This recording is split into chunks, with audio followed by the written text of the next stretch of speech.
Përshëndetje të nderuar të shikues, mirë se erdhët në jashtë kontrollit, jemi sërish së bashku si çdo të hënë të martë të njëjtat të premte ku fokus kemi aktualitetin politik në Shqipëri, Kosovë, rajon dhe gjeopolitik. Të martave mbetemi tek gjeopolitika dhe kam të ftuar si gjithmonë mikun e emisionit Dritan Goxha. Dritan, kënaqësi që të kam. Faleminderit për ftesën sërish.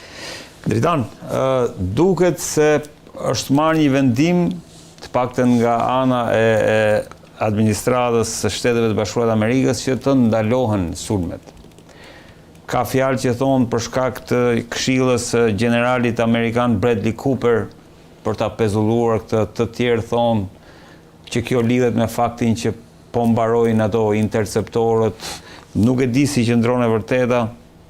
Si e shikon ti arsyen pse u mor ky vendim? Pavarësisht se thash në këtë emision ti e ke parashikuar këtë dhe ti jemi korrekt për këtë. Shikoj, do të kemi një gjë parasysh. Lufta është 10 hile një trimëri. Pra parësisht të themi lufta, në luftrat të tilla ajo çfarë mund të japi mundësinë qoftë për një fitore, që për të arritur një marrëveshje tjetër, qoftë për të justifikuar një marrëveshje tjetër, qoftë për të justifikuar një veprim, baza kryesore e saj është mashtrimi. Pra, mashtrimi në çështje të luftës nuk ka të bëjë me mashtrimin ordiner, për të cilin njerëzit mund mendojnë. Pra unë mashtrova ty dhe të mora 5 lekë, ose të mora një tokë, ose një pronë tjetër. Ka të bëjë me mashtrimin e lëvizjes trupave, ka të bëjë me mashtrimin operacional që ndodh. Pra ai maskimi i lëvizjes së trupave. Dhe në këtë rast, ndërprerja e kësaj, normalisht nga pak ka nga të gjitha, ka edhe rënjet e interceptorëve, pra të cilët në rast se vazhdohet kështu në këtë formë mund të humbasin dhe të bien në sasi të madhe, dhe ty do duhen këta interceptorë që t'i ruash për një sulm të përgjithshëm, pra kur të ndodhi një sulm i madh, atëherë të mund ta neutralizosh deri diku goditjen e armikut. Por në moment që ti i ndal këto luftime, atëherë po të shohim një gjë, pse them ne jemi te mashtrimi operacional. Aktualisht pavarësisht ndalesës së goditjeve të Shtetit Bashkuar të Amerikës, ka vazhduar dërgimi i avionëve amerikanë në drejtim të lindjes mesme. Vazhdojnë të shkojnë trupa dhe avionë në lindjen e mesme. Tashmë në rast se, siç e tham rreth fundit, që të gjitha bazat amerikane në lindjen e mesme ishin nën goditjen e raketave iraniane. Po. Atëherë në kohën që këto bazat i kanë në goditje, atëherë ti e ke të pamundur që të grumbullosh forca ushtarake në të gjitha bazat. Sepse bazat e vetme që mbeten ishin vetëm 2 vende, pra Jordania dhe Izraeli. Po. Dhe në rast se mbeten Jordania dhe Izraeli, automatikisht pra ti ke 2 objektiva që i jep armikut kryesor dhe përqendron gjithë goditjen në këto objektiva. Po, regjia një hartë lutem. Një hartë, po.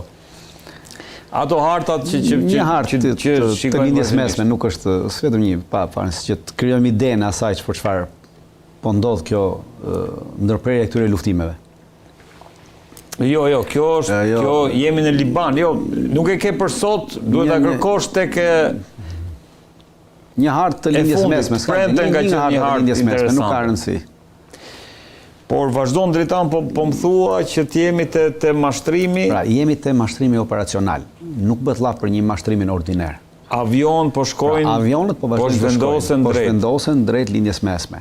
Tashmë, të gjitha bazat që ishin në afërsitë e Iranit, pra bazat në Arabinë Saudite, në Emiratet e Bashkuara, në Katar, ishin baza në Bahrein, ishin baza që ishin gjatë gjithë kohës nën goditjen e raketave dhe dronëve iranian. Duke qenë se janë edhe afër Iranit, atëherë më pak raketa dhe më shumë dronë. Po. Që godisin këto baza. Dhe në moment që ti këto baza i ke nën goditje, ushtara, Po, kjo është. Pra shikoni. Pra janë gjitha këto baza që shihni. Baza amerikane, gjitha këto bazat amerikane. Gjatë kohës që ishte vazhdonte kjo goditje, të gjitha këto baza tu ishin nën goditjen e Iranit. Dhe si shihni është afër, pra i mbulon Irani gjitha këto baza edhe vetëm me dron pa pasur nevojë në raketave. Po edhe në rast se raketa kur lëshoj, pra duke qenë se ka shpejtësi shumë më të madhe, atëherë koha e reagimit kundër kësaj raketes bëhet 0 në këtë moment, sepse një raketë nga Irani që do lëshohet nga këtu për shembull, të vi këtu, i do 4 minuta. Dhe sirenat e kësaj bien vetëm kur raketa ka goditur, pra nuk e kap dot. Radari nuk koha e reagimit është shumë më ngadalë, shumë më avash se sa kur e ke larg, pra në krahasim që lëshon një raketë nga Irani do ta lëshosh këtu në Jordani, po. Pra kjo i duhet 15 minuta të mbri, koha e reagimit është gjithnjë, kapacitetit kapjes e interceptorëve ku do të drejtosh që ta kapësh, pra e përcakton radari drejtimin e raketës. Dhe përcakton edhe drejtimin e kundërgoditjes. Kurse këtu nuk e përcakton dot. E qartë. As këtu se përcakton as këtu. Po në kohë që gjatë të kohës që këto baza janë në goditje. Kanë qenë në breshëri, goditje, pikërisht. Atëherë ti nuk përqendron dot forca këtu. Sepse çfarë të biesh këto forca janë në goditje. Janë në goditje dhe. Atëherë çfarë duhet? Për të sjellë forcat ti duhet që ta ndërpresësh këtë operacion. Pra, që këto baza mos të jenë në goditje. Në mënyrë që ti shpërndash forcat e tua, sepse në rast se këto atëherë janë gjatë gjithë kohës në goditje, aty të mbeten vetëm 2 baza. Pra Jordania dhe Izraeli. Dhe nga Irani ti ke vetëm 2 objektiva. Kurse në rast se i shpërndan, atëherë bën 2 për Iranin goditje kur ke 2 objektiva. Kurse kur i shpërndan, e ka më të vështirë edhe ky objektiv dhe ti e ke edhe më të lehtë kundër përgjigjen ndaj këtyre objektivave në rast se janë të shpërndara. Për këtë arsye ti e bllokon tashmë, e anullon sulmin, pa hym në një lloj marrëveshje të pashkruar, po thjesht unë nuk të sulmoj, ti nuk sulmon dhe ti vazhdon edhe bie trupa ushtarake. Pra bie avion. Pra tani po vinë avion edhe në këto baza. Edhe në këto baza, në mënyrë që nesër kur ti mbledhësh gjitha forcat, të bësh një sulm të vetëm. Pse duhet ky sulm i vetëm? Ky sulm i vetëm që do bëjnë nesër, Amerika nuk do të ndryshojë as rrjedhën e luftës, nuk ndryshojë asnjë rrjedhë që ka ndodhur këtu. Por i duhet Trumpit për të justifikuar nesër rivendosjen në fuqi të memorandumit të bashkëpunimit. Memorandumi i bashkëpunimit që u firmos në Pakistan tashmë sërish ka hyrë në bisedim me Pakistani dhe Katari për ta riaktivizuar këtë memorandum. Po. Dhe por në mënyrë që Trumpi ka mënyrën e tij që egzaltuese për pranimin e këtyre memorandumeve. Në rast se ti do ta fusë tash këtë memorandum, atëherë nuk mund të justifikoj këtë te baza e tij që kur ti je në avantazh, pse e fut memorandumin? Përse do ta aplikosh të memorandum cilin e bëre 0 në një moment caktuar? Kurse nesër kur ti bën një sulm të përgjithshëm, pra, duke sjellë gjitha këto forca, nesër sulmon Irani, pra deri tash ti sulmon Irani me 60-70 sulme në ditë. Në luftën 40 ditore, ka qenë 300 sulme në ditë. E qartë. Po 300 sulme në ditë ekziston sepse i kishte gjitha këto bazat operacionale. Dhe tashmë i bë sërish bazat operacionale dhe për një ditë ose 2 ti mund t'i bësh 300 sulme në ditë. Dhe pas 300 sulme në ditë, sa aq e ke kapacitetin, atëherë thua që Irani, siç e thot Trumpi gjithnjë që Irani më kërkoi që të ndalonim sepse ne e mbytëm Iranin dhe të riaktivizojmë sërish memorandumin e paqes. Por nuk është vetëm kaq, për të riaktivizuar memorandumin e paqes i duhet edhe bashkëpunimi i Izraelit. Po. Netanyahu po thon drejtim të shtëpisë bardhë për të takuar me Trumpin që dhe thuhet që një pjesë thonë që ti mbushi mendjen Trumpin që të vazhdojë sulmet. Po. E pashë. Se një pjesë, mendimi im është që nuk po shkon për të mbushur mendjen Trumpin për të vazhduar sulmet, pasi nuk ka interes të vazhdojë sulmet sepse është edhe ai në prag të fushatës elektorale dhe ka probleme brenda. Por thjesht të diskutoj me Trumpin deklaratën e Trumpit për tërheqjen e trupave izraelite nga Gaza, nga Siria dhe nga Libani. Pra kjo tërheqje, sa do të jetë përqindja e kësaj tërheqje? Sa do të tërheqim, ndërku do të rriqemi, sa do t'i mbajmë? Pra kjo shkohet për të përcaktuar, sepse kjo është një bisedë që nuk mund ta bësh në telefon. E kanë kërkuar Shtetet e Bashkuara të Amerikës tërheqjen. Kanë kërkuar tërheqje të trupave nga Gaza, nga Libani dhe nga Siria. Siria ke fjalën për lartësitë Golan. Nuk është përcaktuar se çfarë. Okej. Nuk është përcaktuar se është thjesht thënë Siria. Dhe kjo është pjesë e memorandumit të bashkëpunimit, të memorandumit. Aty që u firmos. Që u firmos ku një nga pikat e para është tërheqja e trupave izraelite nga Gaza dhe nga Libani, po si duket tashmë, duke qenë se ka hyrë në funksionim sërish dhe po bën ndërmjetësin Katari dhe Pakistanis, duket Irani duke kërkuar tërheqje nga Siria. E qartë. Po nuk është përcaktuar, por tashmë kjo tërheqje që Shtetet e Bashkuara të Amerikës e kërkojnë. Pra i thonë Izraeli duhet ta bësh këtë tërheqje. Po, kjo. Atëherë, për të bërë këtë tërheqje, pra është një nga pikat e para që të hyjë në funksionim sërish marrëveshja ky memorandumi i bashkëpunimit, që ata kishin dhe që u bë nul me këto luftime. Që ishte e para tërheqja. Kjo është një pikë shumë e rëndësishme, të cilën Netanyahu dhe Trumpi nuk mund ta diskutojnë nëpërmjet telefonit. Pra, sa duhet tërheq? Dërku duhet të tërheq? Pra, sa pjesë të territorit Gazës duhet ta boshatis? Po, te ajo harta tjetër sa pjesë të territorit të Libanit që kanë pushtuar deri këtu duhet boshatis? Dhe sa pjesë të territorit të Sirisë, sepse në Siri nuk bëhet llaf vetëm për lartësitë Golan. Në Siri bëhet llaf edhe për territoret e tjera siriane që janë të këtyre të druzve, ku janë futur izraelitët. Pra ata mund të riqen nga kjo pjesë e territorit, po të mbajnë lartësitë Golan. Pra nuk është specifikuar. Pra do të përcaktohet në takimin në Washington sa do të jetë përqindja e tërheqjes së forcave izraelite në të gjitha këto, në të treja këto pika, të cilat janë përcaktuar, pra Gaza, Libani dhe Siria. Dritan, shkojmë pak në Gaza. Në Gaza ka qenë ai plani për Pikërisht, sepse ai plani nuk mund të aplikohet. Jemi te faza e dytë. Jo, nuk ka asnjë fazë, jemi aktualisht vazhdojmë të jemi në fazën e parë. Nuk ka asnjë fazë të dytë të përcaktuar, por kjo çështje e Gazës nuk ka të bëjë vetëm me kërkesën e Sirisë. Çështja e Gazës ka të bëjë edhe me marrëveshjen që nënshkroi Shtetet Bashkuara të Amerikës me Arabinë Saudite për marrëveshjen bërthamore civile, sepse Arabia Saudite ka përcaktuar qartësisht që në rast se nuk njihet shteti i Palestinës, ne nuk nënshkrojmë marrëveshjet akord abrahamike. Dhe Arabia Saudite është një nga vendet e cila ka kërkuar për fillimit tërheqjen e trupave izraelite nga Gaza.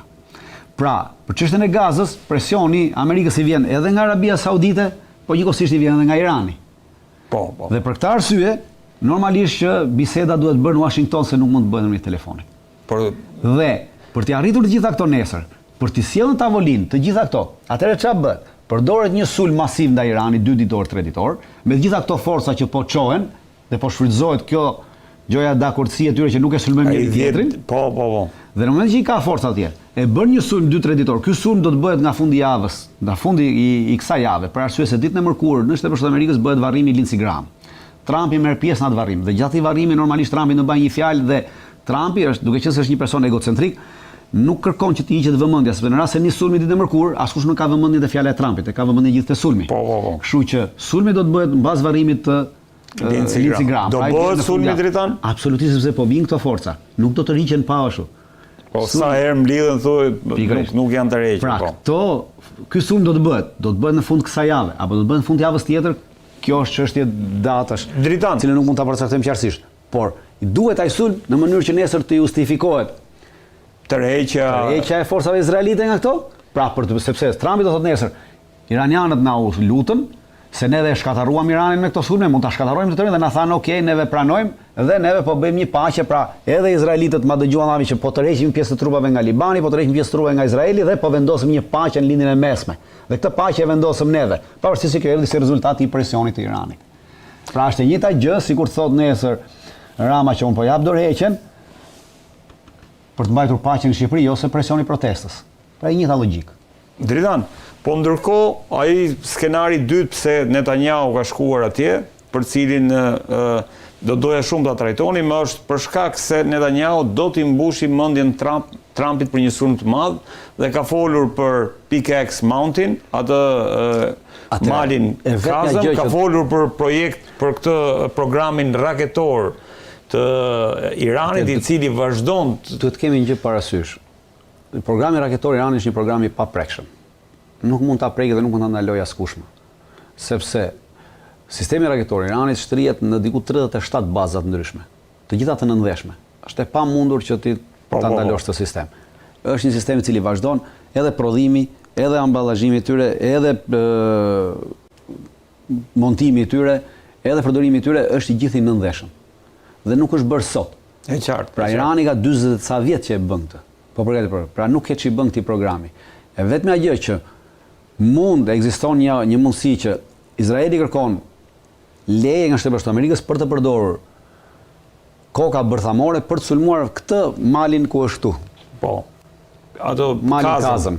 Pra vetëm kjo. Po. Pra për të sulmuar me koka bërthamore. Vetëm këtë mal. Pra për të testuar koka bërthamore në një mal të tillë. Por kjo do të shkaktonte probleme shumë të mëdha, gjë që nuk do ta pranonin në asnjë mënyrë as Arabia Saudite as Kuvaiti, sepse kjo është në pjesën, po të kemi një hartë të Iranit, ky mali këtu, pra Teherani është këtu. Mali, pra janë dy vargmale që e ndajnë Iranin. Po. Dhe është në pjesën e këtij vargmali të parë këtu. Pra, bomba bërthamore në rast se do të shpërthej, vala e saj nuk do bënte ndonjë dëm të madh në pjesën e sipërme të Iranit ku janë edhe qytetet kryesore, po do të bënte në pjesën e poshtme dhe gjithë kjo valë do të lindte komplet në gjirin persik. Pra komplet të vendet përfshir Kuvajtin, kjo pjesë e Irakut, Arabia Saudite, Bahreini, Katari, Omani, Emiratet e Bashkuara, brenda 15 ditë do të prekeshin nga radiacioni. Rrezikojnë nëse nga ky radiacion. Dhe ky radiacion atëherë do t'i bënte të gjitha këto vendet arabe që të prishte çdo lloj akordi. Pra bie poshtë çfarë do logjike, sepse izraelitët duan të shkojnë drejt akordeve abrahamike. Përdorimi një bombe bërthamore edhe qoftë ndaj Iranit, pra përdorimi i kësaj bombe bërthamore edhe qoftë ndaj Iranit, këtu do të dëmtonte vendet e gjirit persik. Dhe ky dëmtim i vendeve të gjirit persik do të jepte fund çdo lloj tentative të Shtetit Bashkuar të Amerikës për të që po rivendosur mundohet të mbushë mendjen vendeve arabe që të firmosin një marrëveshje bashkëpunimi me Izraelin, ta njohin Izraelin ose ato akorde abrahamike. Pra do ta hidhte poshtë gjithë përpjekjen diplomatike së Bashkuar të Amerikës që ka që 20 vjet që mundohet të mbushë mendjen vendeve arabe. Në këtë moment nuk i mbush, mbaroi dhe përfundon. Dhe në këtë moment fillon, në rast se kjo ndodh, atëherë është pika e fillimit të zhdukjes së shtetit Izraelit. Dhe izraelitët këtë gjë e kanë të qartë dhe nuk i hyn kësaj gjëje. Prandaj them që kjo është diskutuar nëpër media, e kam lexuar edhe unë, por është një gjë utopike dhe çmendurie sepse as amerikanët dhe as izraelitët nuk do hynin kësaj loje sepse do të jepte fund hegemonisë amerikane në këtë rajon dhe shtetit Izraelit në këtë vend. Automatikisht do t'i bënte bashkë në këtë moment gjithë arabët edhe Iranin bashkë kundër një shteti si Izraeli. Për këtë arsye unë mendoj që kjo është jashtë çdo lloj opsioni dhe jashtë çdo lloj logjike. Sulmi Dritan si do jetë? Sulmi do të jetë. Si mendon se do jetë? Sulmi do jetë siç ka ndodhur. Sulmi do të jetë i njëjti sulm që ka ndodhur me datë 28 shkurt. Kur nisi sulmi me datë 28 shkurt, nisi nga të gjitha anët. Edhe këtë radhë sulmi do të jetë i gjithanshëm. Për këtë arsye po bien trupa gjithandej. E qartë. Pra kur të ngrihen të gjithë në ajër dhe të gjithë të sulmojnë gjithandej. Pra për këtë arsye ka sjell avion Cistern, për këtë arsye ka sjell 5 avion zbulues strategjik Orion P8 që po fluturojnë. Pra për këtë arsye dhe mbas kësaj për 2-3 ditë ose për 4 ditë pastaj sërish do shkojnë te memorandumi, pra duhet sulmi për të justifikuar futjen e memorandumit sërish në fuqi. Por që ky memorandum të hyjë në fuqi dhe të mos prishet, duhet të aplikohet pika e parë e memorandumit, tërheqja e forcave izraelite. Në këtë moment Trumpi do ta paraqesi veten që edhe Izraelit ja mbushim dhe realiteti është që ja mbush mendjen Izraelit, sepse vetëm Trumpi mund t'i thotë atyre që kur themu të rriqen sepse Izraeli është totalisht i varur nga Shteti Bashkuar të Amerikës për çdo gjë tashmë. Po. Për çdo lloj armatimi, për çdo lloj gjë është i varur nga Shteti Bashkuar të Amerikës. Dhe po i tha Trumpi të rriqen se unë them ata të rriqen se s'kan ku shkojnë. Dhe me të vërtetë Trumpi nesër mund të mburret që unë vura një lloj paqe në lindjen e mesme. Pra mund të vëri një lloj ekuilibri, jo paqe, sepse paqe është fjalë e madhe, po një lloj ekuilibri, pra Izraeli të rriqet nga Libani, Izraeli të rriqet nga Libani, të rriqet në një pjesë të Gazës, të rriqet nga Siria, po jo nga lartësitë Golan, po nga pjesa tjetër, ku ka hyrë, dhe në këtë moment hyn në funksionim, pra realizohet pika e parë e marrëveshjes memorandumit dhe vazhdon pjesa tjetër. Pavarësisht kësaj, ajo çfarë përfundon është që ngushtica e Hormuzit përfundimisht do të mbetet nën kontrollin e Iranit. Përfundimisht edhe pas. Si ngushtica e Bosforit. Pra ashtu si ngushtica e Bosforit në vitin 1936 mbeti totalisht nën kontrollin e Turqisë, e njëjta gjë edhe këtu ngushtica e edhe pas sulmit kjo do të mbetet nën kontrollin definitiv të Iranit. Për këtë arsye, Omani dhe Irani janë duke vazhduar dhe duke bërë bisedime diplomatike edhe dje edhe pardje. Një delegacion i Omanit ka qenë në Iran në të dyja ditët për të diskutuar për menaxhimin e ngushticës së Hormuzit, sepse laget nga gjiri i Omanit, pasurin e Omanit. Pra, për sa kohë këto dy vende, duke qenë që Omani është aleat i Shtetit Bashkuar të Amerikës, po diskuton me Iranin për menaxhimin e kësaj, pra do të thotë qartësisht që në të ardhmen ky menaxhim do të ndahet midis tyre dy vendeve. Pra ngushtica e Hormuzit do të kontrollohet nga Irani dhe nga Omani, dhe që kjo të mbesi sërish, po do të shkojmë te ky sulmi i paraprgatitur për të futur në funksionim këtë. Po në raportet e Siris me Izraelin në Dritan, nëse shkojmë, a do kemi atë një marrëveshje normalizimi? Të gjitha këto, prandaj po them që Trumpi do ta paraqesë këtë si kusht tërheqjen, pikërisht një ekuilibrim. Pra dhe Trumpi me të drejtë mund të mburret nesër që unë ekuilibrova gjën, nuk vura paqen lidhje mesme, por ekuilibrova gjërat gjithashtu. Pra, në momentin që tërheq Izraelin nga Libani, në atë moment ndërpritet lufta midis Libanit dhe Izraelit, sepse janë iranianët që garantojnë.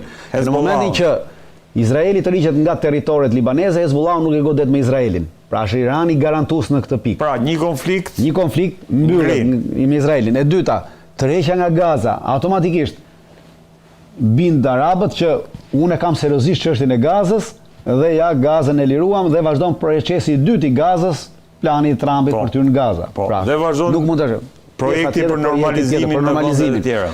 Tërheqja nga Siria është Siria ka vendosur që nuk bëjmë asnjë lloj marrëveshje me Izraelin në rast se nuk tërheq trupat. Tërheqja e trupave pra e çon jo nga Golani, ka bërë nga nuk kanë përcaktuar qartësisht, po tërheqjen e trupave. Dhe në lartësinë Golana kanë përcaktuar që të shkojmë në sipas asaj deklaratës TOKB-s të vitit 1967. Pra trupat në Golan të jenë të rriqen trupat izraelite në Golan sipas linjës të përcaktuar në vitin 1967. Pra do të rriqen në një pjesë që kanë hyrë shumë këtej. Dhe në rast se Trumpi arrin të tërheqë nga kjo zona ku janë këtu. Edhe deri këtu, pra në këtë moment Siria është e gatshme të bëjë çdo lloj marrëveshje me Izraelin. Dhe realisht në rast se Trumpi arrin ta bëjë këtë, realisht ka vendosur një ekuilibër, jo paqe. Po ka vendosur sërish një ekuilibër sepse i ka kthyer gjërat në pikën 0 ku ishin. Se tashmë nuk jemi pikën 0, sepse Izraeli ka hyrë këtej, ka hyrë andej, ka ndryshuar gjithçka. Pra tërheqja e Izraelit, tërheqja e Izraelit i kthen gjërat në pikën 0 dhe i jep në këtë moment fuqi diplomatike hegemonisë amerikane në rajon dhe e bën të domosdoshme për vendet arabe qëndjen e Amerikës në këtë rajon. Në rast se Amerika nuk arrin ta detyrojë Izraelin të bëjë këtë, atëherë qëndja e Amerikës në këtë rajon bëhet 0, sepse nuk ka fuqi të ndërpresë Izraelin, gjë që shkakton gjithë këto probleme. Në rast se Amerika kthen Izraelin mbrapsht në pikën 0, automatikisht Amerika merr fuqinë që kishte para se të niste kjo luftë. Prandaj që me të drejtë Trumpi nesër mund të mburret që po unë arrita këtë gjë. Rivendosa sërish në ekuilibër siç ishte para vitit 2025. Pra kjo është tentativa që do bëj. Në rast se arrin ta bëj kjo mund ta kthejë gjithë rajonin në absolutisht siç ishin para vitit 2025, para fillimit të luftës, dhe fillon sërish fluksi i naftës i gjithçkaje dhe ekonomia nuk shkon në stagnacion dhe nuk shkojmë të gjithë me të tatpjet. Sepse në rast se kjo nuk bëhet, atëherë do të vazhdoj lufta. Në rast se do vazhdoj lufta, do të shkojë të tatpjet sepse janë bllokuar të gjitha. Me fillimin e kësaj lufte janë bllokuar dy ngushticat kryesore, ngushtica e Hormuzit dhe Bab el Mandedi. Pra nga 6 ngushtica kryesore që ka bota, 4 aktualisht janë të bllokuara totalisht, nuk qarkullon asgjë.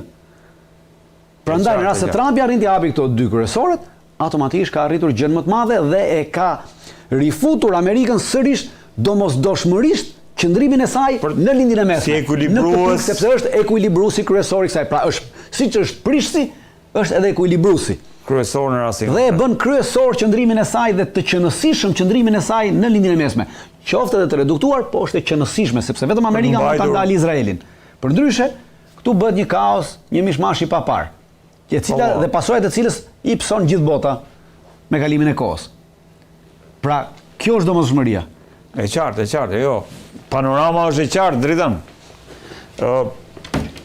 Kjo lidhja me tërheqjen e Izraelit gjithashtu është e qartë, ekuilibrimi është realisht jam dakord me atë që po diskutojmë.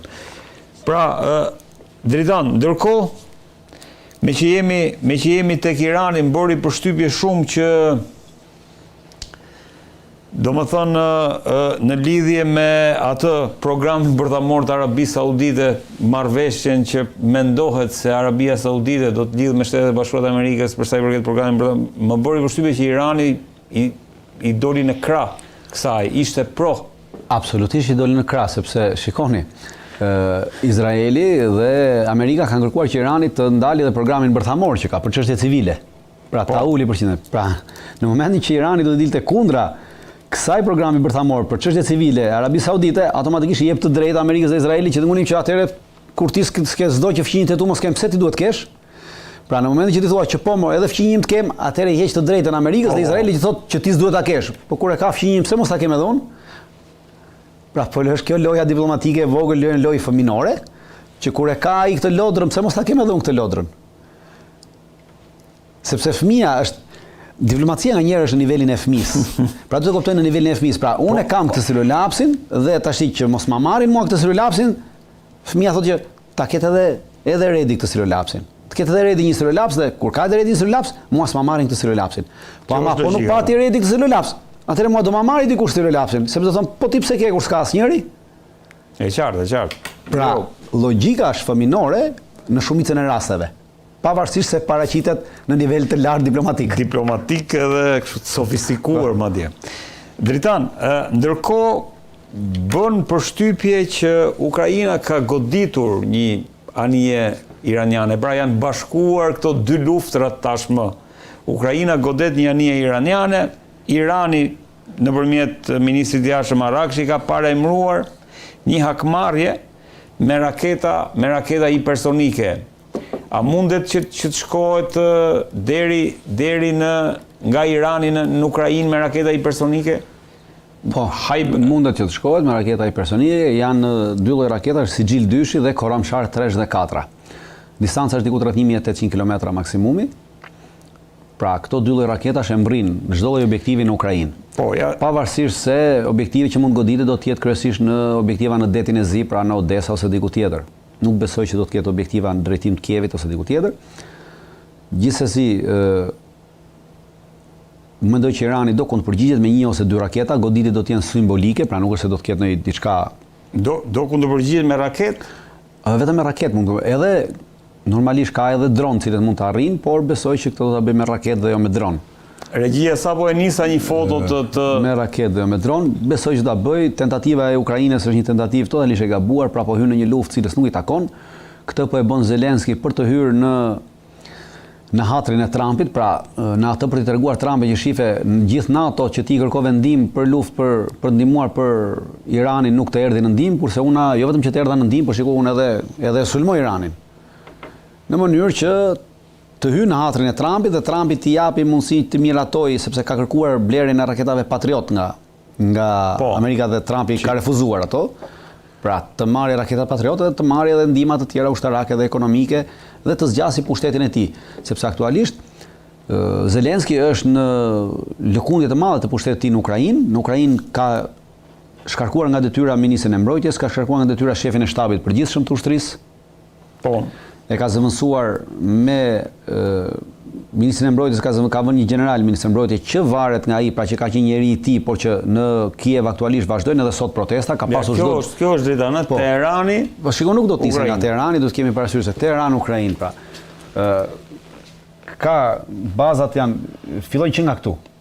Pra që këtu ka baza nëntoksore raketore, pra që këtu është një distancë 600 km pa është më lirë, pra. Po dhe nuk besoj që goditja do të jetë në Kiev. Mbrin deri 1800 km, mbrin deri në Kiev. Mbrin deri në Kiev. Po, se është 1800 km, por besoj që goditja do të jetë pjesa e bregut të detit të Zi, pra çështja e Odesës. Pse çështja e Odesës? Për dy arsye. E para është më afër, e dyta, deri në Kiev ka rrezik që raketa të interceptohet, sepse 2 raketa janë, 2 ose 3 raketa. 2 ose 3 raketa mund të nisen. Normalisht. Se goditja simbolike do jetë. Duke qenë se në Kiev ka përqendrim të madh të raketave kundërajrore dhe sistemeve kundërajrore, mund të interceptojnë këto raketa dhe Irani nuk do që të fliqet në këtë aspekt. Kurse në rast se godet territoret e Odesës, e para nuk ka përqendrim të mbrojtjes kundërajrore raketore, antiraketore në Odesa. Pra mbrojtja kundërajrore antiraketore është në Kiev dhe jo në Odesa. Ka raketa që i kap sistemi THAAD dritan apo dhe Patrioti? Jo, edhe sistemet Patriot. Dhe në këtë moment, këto raketa këtu do të godasin, gjithsesi. E para dhe e dyta, duke goditur objektiva këtu, i ban edhe hatrin Rusisë, e cila ka filluar pothuajse për 10 ditësh duke goditur Odesën. Pra Rusia ka 10 ditë që po godet gjithë Odesën, gjithë pjesët ushtarake të Odesës, sepse nga Odesa janë të gjitha goditjet që ndodhin flotës të detit të Zi, ruse që ndodhin në detin e Zi. Dhe në këtë moment, normalisht duke qenë se Irani dhe Rusia janë edhe aleat, pra njëjta gjë, ashtu siç Zelenski kërkon të bëhet aleati Trumpit në këtë moment, Irani është aleati Rusisë dhe mund ta shfrytëzojnë këtë pikë. Normalisht që objektivat këtu do t'i marri të sakta nga Rusia, ashtu siç i mori Ukraina objektivin e saktë në detin Kaspik nga Shtetet Bashkuara të Amerikës, sepse që të godasësh nga Odesa, se nga Odesa janë nisur dronët, të godasësh nga Odesa në detin Kaspik, të duhet patjetër shërbimi satelitor. Në detin Kaspik është ani, ëh? Po, në detin Kaspik. Mendova në detin e Zi. Në detin Kaspik, jo në detin e Zi. Dhe të duhet patjetër shërbimi satelitor amerikan. Pra, pa shërbimin satelitor amerikan dhe pa drejtimin e këtij shërbimi nuk mund të mbërrinte droni dhe të godiste anije në detin Kaspik.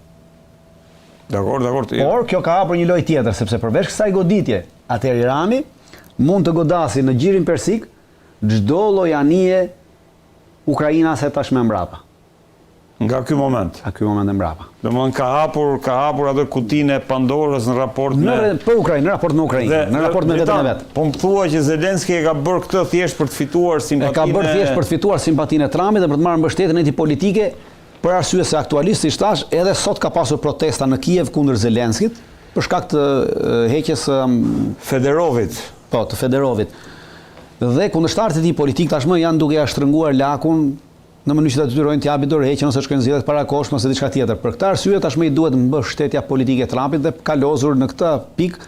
I duhet mbështetja politike për shkak të situatës politike të brendshme që ka. Dhe edhe këtu fakti tregon që vetëm një njësi ka lëshuar, sepse vetëm një dron ka arritur të godasë objektivin.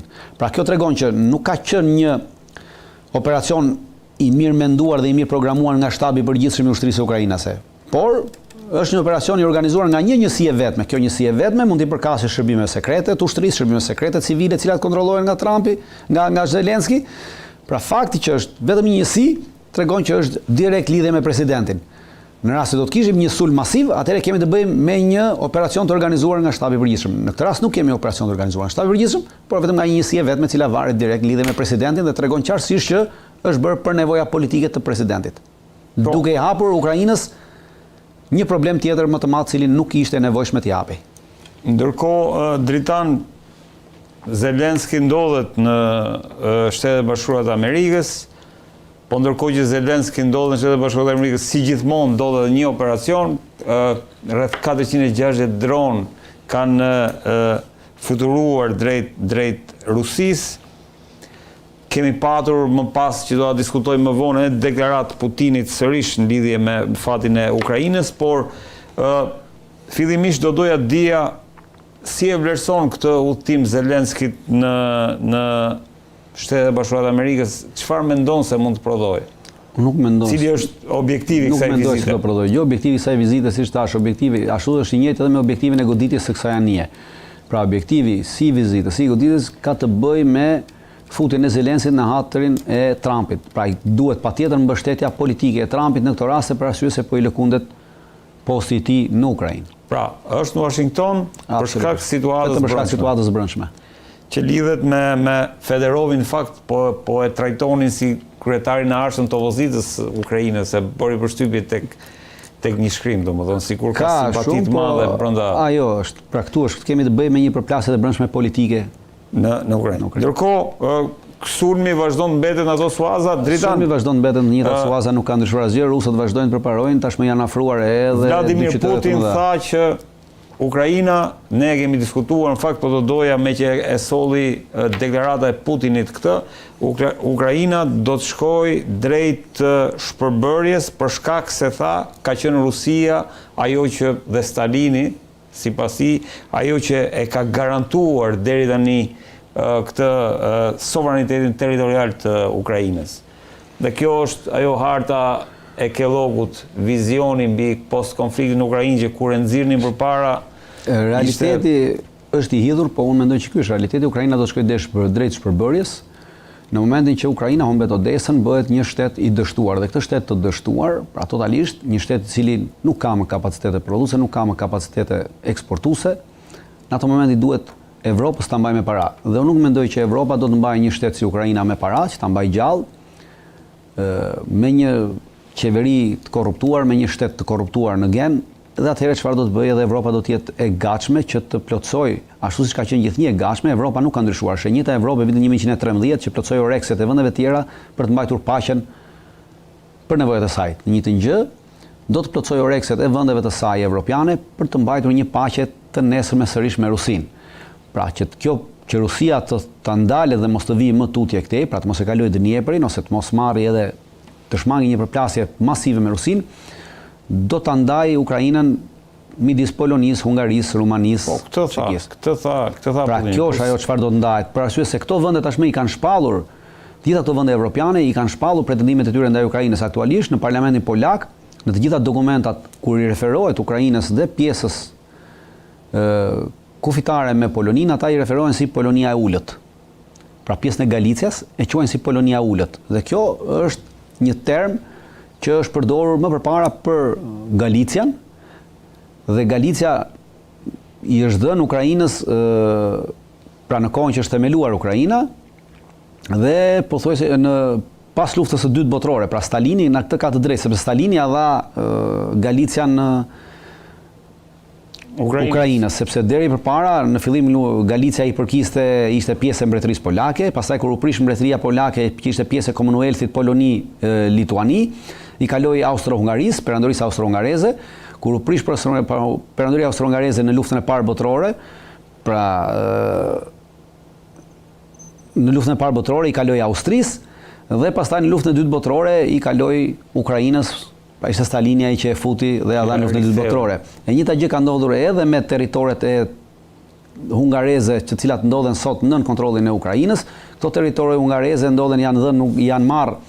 Hungaria është një vend i cili ka humbur më shumë territore nga shtetet evropiane, pra me marrëveshjen e Trianonit në vitin 1120, Hungaria humbi territore karshi Rumanisë, Kroacisë, Serbisë, Austrisë, Slovakisë dhe Ukrainës. Pra 6 shtete të tjera i morën territore Hungarisë me marrëveshjen e Trianonit në vitin 1120. Dhe hungarezët tashmë kërkojnë të marrin atë pjesë që e ka Hungaria.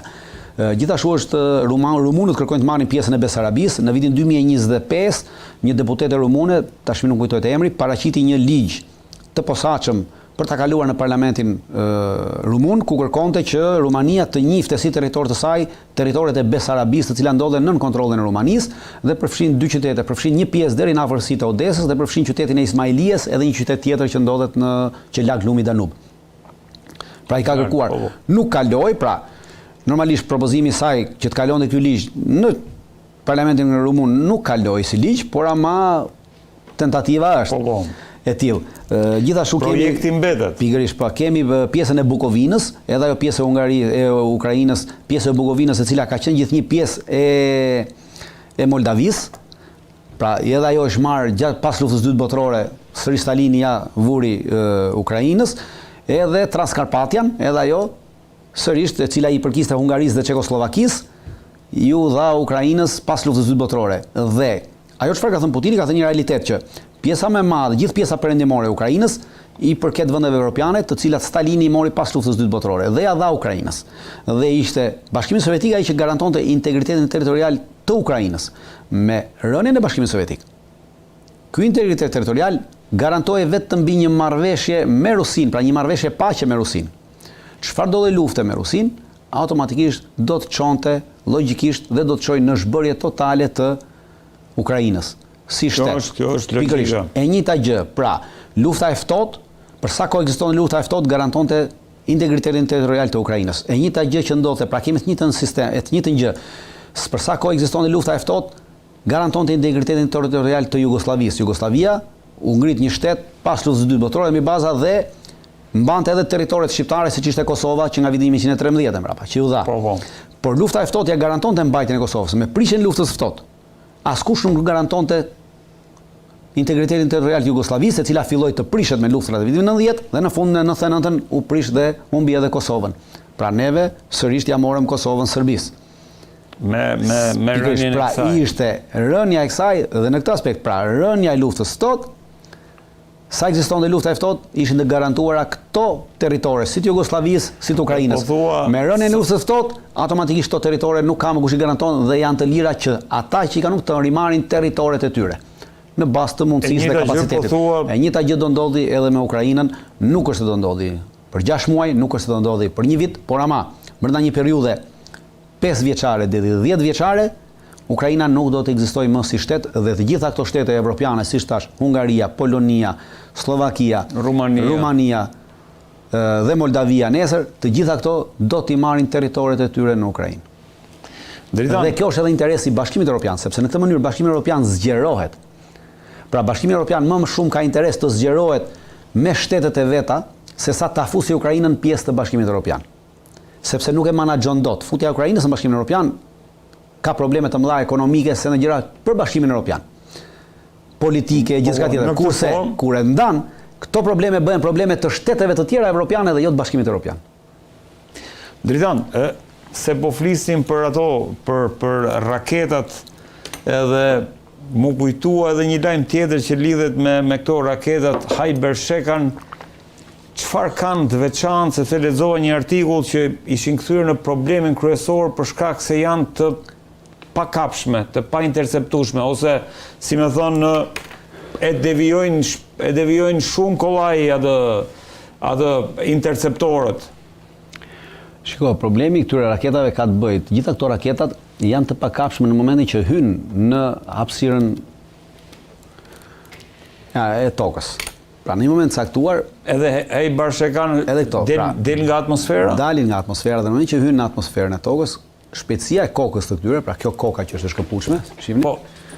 Pra kjo koka që është e shkëpushme, kjo koka mund të shkojë në këtë moment që rihyn, pra se ngrihet Del nga atmosfera. Në moment që ryn në atmosferë, përveç shpejtësisë së saj që ka, automatikisht ka edhe peshën e kokës, pra 1500 kg Po. peshë. 1500 kg pesha e kokës, që është vetëm kjo Kokës këtu. është eksploziv, po, Kjo vetëm kjo. 1500 kg. Dhe shpejtësia e kësaj shkon gati 20.000 km/h. Pra 20.000 km/h, duke qenë se me anët e satelitëve është e manovrueshme koka, e bën të pamundur që ti ta interceptosh këtë kokë. Sepse në momentin që radari intercepton kokën këtu, pra radari është këtu dhe e kap, pra shihni radarin. Okej, ky është radari. Dhe koka ashtu, radari intercepton kokën këtu. Kjo koka është me 20.000 km/h. Pra është në rënje, me 20.000 km/h. Ti e intercepton. Dhe në momentin që ti të duhet disa minuta, pra 1 minutë, 2 minuta, t'ja kalosh këtë të dhënë, pozicionin interceptimit, t'ja kalosh raketës që të godasi, pra baterisë raketore që të godasi, në këtë moment, kjo ka lëvizur, ka ikur. Pra ka ikur dhe si duhet sërish radari ta kapi, pra radari duhet harxhoj 3-4 minuta ta kapi, kjo është e manovrueshme, derisa të kapësh ti totalisht, dhe të lëshosh të që kjo shkoj ta godasi, pra duhet përcaktosh trajektoren e kësaj, sepse kjo e kap këtu.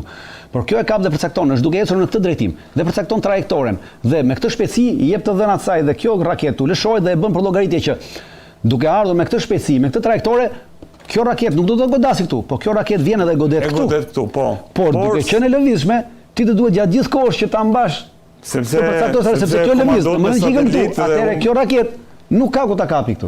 Sepse ikën këtej. Për këtë arsye bëhet e pamundshme kapja e këtyre. Jo se nuk i kap radari, po për shkak të shpejtësisë të madhe që ka. Dhe manovrimit nëpërmjet satelitit. E pamundshme goditja, po pavarësisht se thuhet kapja, për tu kapur, kapet nga radari, po goditja është e pamundshme në këtë moment. E qartë. Dritan, ndërkohë e fundit që do doja të bisedoja dhe kjo lidhet prap, na rikthem prap tek vendet, tek lindja e mesme. Sërish dje doli një lajm i cili në një farë mënyre na tregonte që vazhdon të mbetet në fuqi ai bllokimi i programit për F-35-at që Trump në samitin e Ankaras premtoi se do t'ja jepte Turqisë. Si ta lexojmë këtë vendim, nisur edhe nga ajo panorama që ti na dhe në lindjen e mesme? Do të kemi një gjë parasysh. F-35-at, vendimi për nxjerrjen nga programi F-35-ave të shtetit Turqisë nuk është vendim presidencial, po është vendim i Kongresit Amerikan. Dhe Kongresi Amerikan, kur e ka marrë këtë vendim, ka vendosur edhe kriteret që përcaktojnë daljen nga ky program dhe hyrjen në këtë program. Janë disa kritere të cilat normalisht ato janë quajtur kritere ligjore, por normalisht një kriter teknik i madh. Pra është S-400. S-400 ruse. Po, që ka. Kjo është kriteri bazë, pra Turqia do të heqë dorë nga S-400. Dhe kjo S-400 duhet të jepet diku, pra ose ta rimarrë sërish Rusia, ose të shitet diku. Turqia ka qenë në bisedime me Katarin për të rishitur Katarit. Në këtë moment amerikanët nuk janë dakord që kjo të rishitet Katarit, për arsye se edhe në shitet Katarit. Në Katar është baza amerikane Al Udeid. Pra në rast se kjo do të hynte në funksionim, ky S-400 do të ishte njësoj për ta mbante Turqia, nuk ka ndonjë gjë. Pra s'ka asnjë ndryshim në këtë moment. Nëse shkon në Katar e përkeqësonte. Pra këtu është problemi, por nëse shkon në Katar, pse turqit duan Katar? Sepse turqit kanë një marrëveshje ushtarake me Katarin. Dhe do ta përdornin turqit në Katar. Sërish. E qartë. Pra këtu dhe amerikanët të lojë të turqëve nuk po e han. Dhe presidenti amerikan nuk ka fuqi mbi Kongresin. Pra, shitja pavarësisht se presidenti është okej, shitjen tashmë duhet ta miratoj Kongresi. Pra futjen në program. Dhe Kongresi ka vënë këto kriter. Pra në momentin që ti përmbush kriterin, hyn në program. Bie vendimi. Pra vendimi është i Kongresit, jo i presidentit. Presidenti është okej, po tashmë duhet Kongresi. Për të vajtur te Kongresi duhet të bjerë kjo. Kjo bie vetëm me veprimin e Turqisë.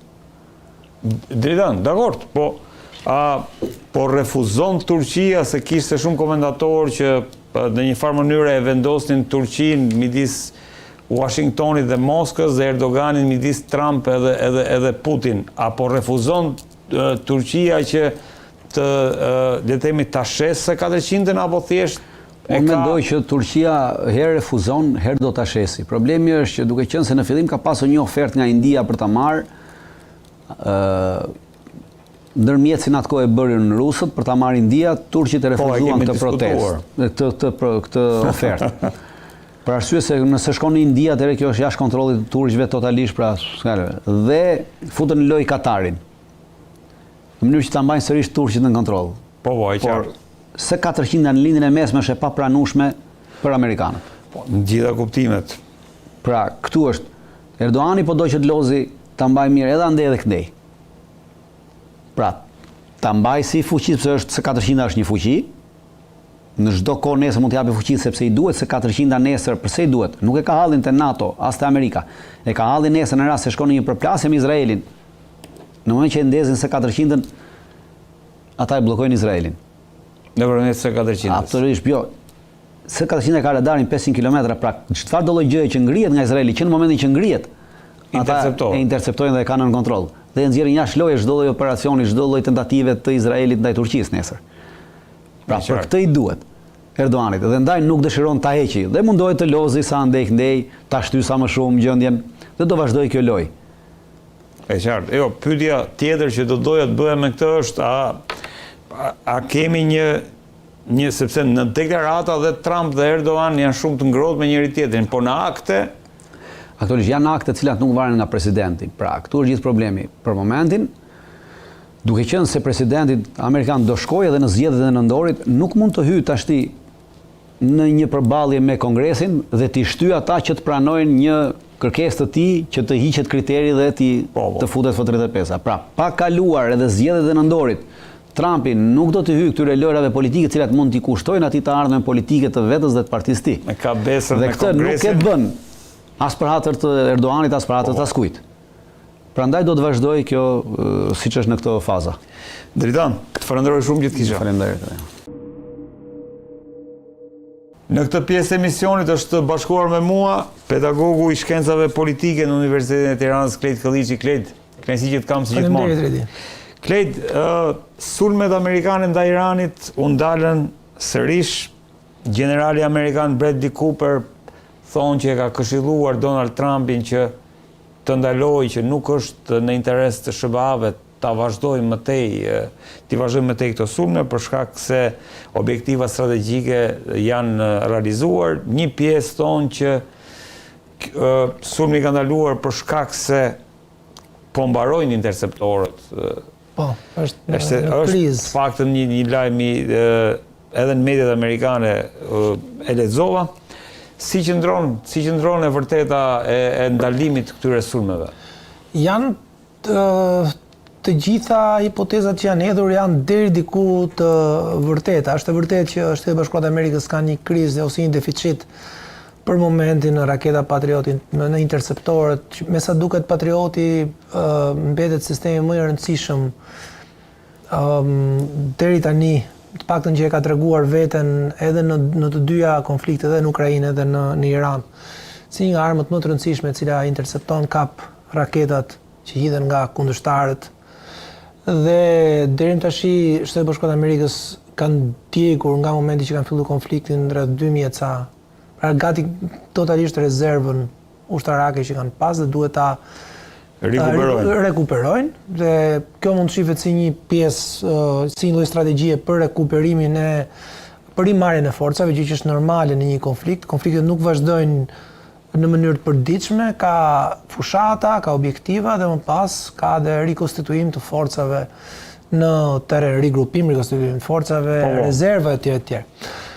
Kjo është një element. Elementi i dytë i rëndësishëm mund të quhet, ashtu ka dalë si hipoteza e armëpushimit të premtes quhet.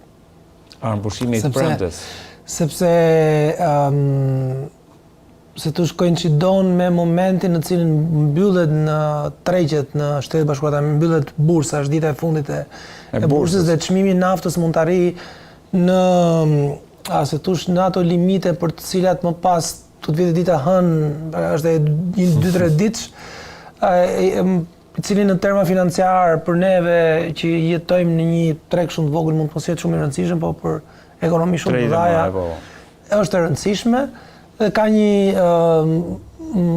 kufi psikologjik për i cili po tentohet që të mos kalohet Dhe ky kufi është psikologjik, është $100 për fuqi, pra në momenti që limiti i çmimi i fuqive, i fuqisë. Në fakt kishte shkuar deri para domethënë çmimi për fuqi kishte shkuar pavarësisht sa çishte para fillimit ose në muajin prill.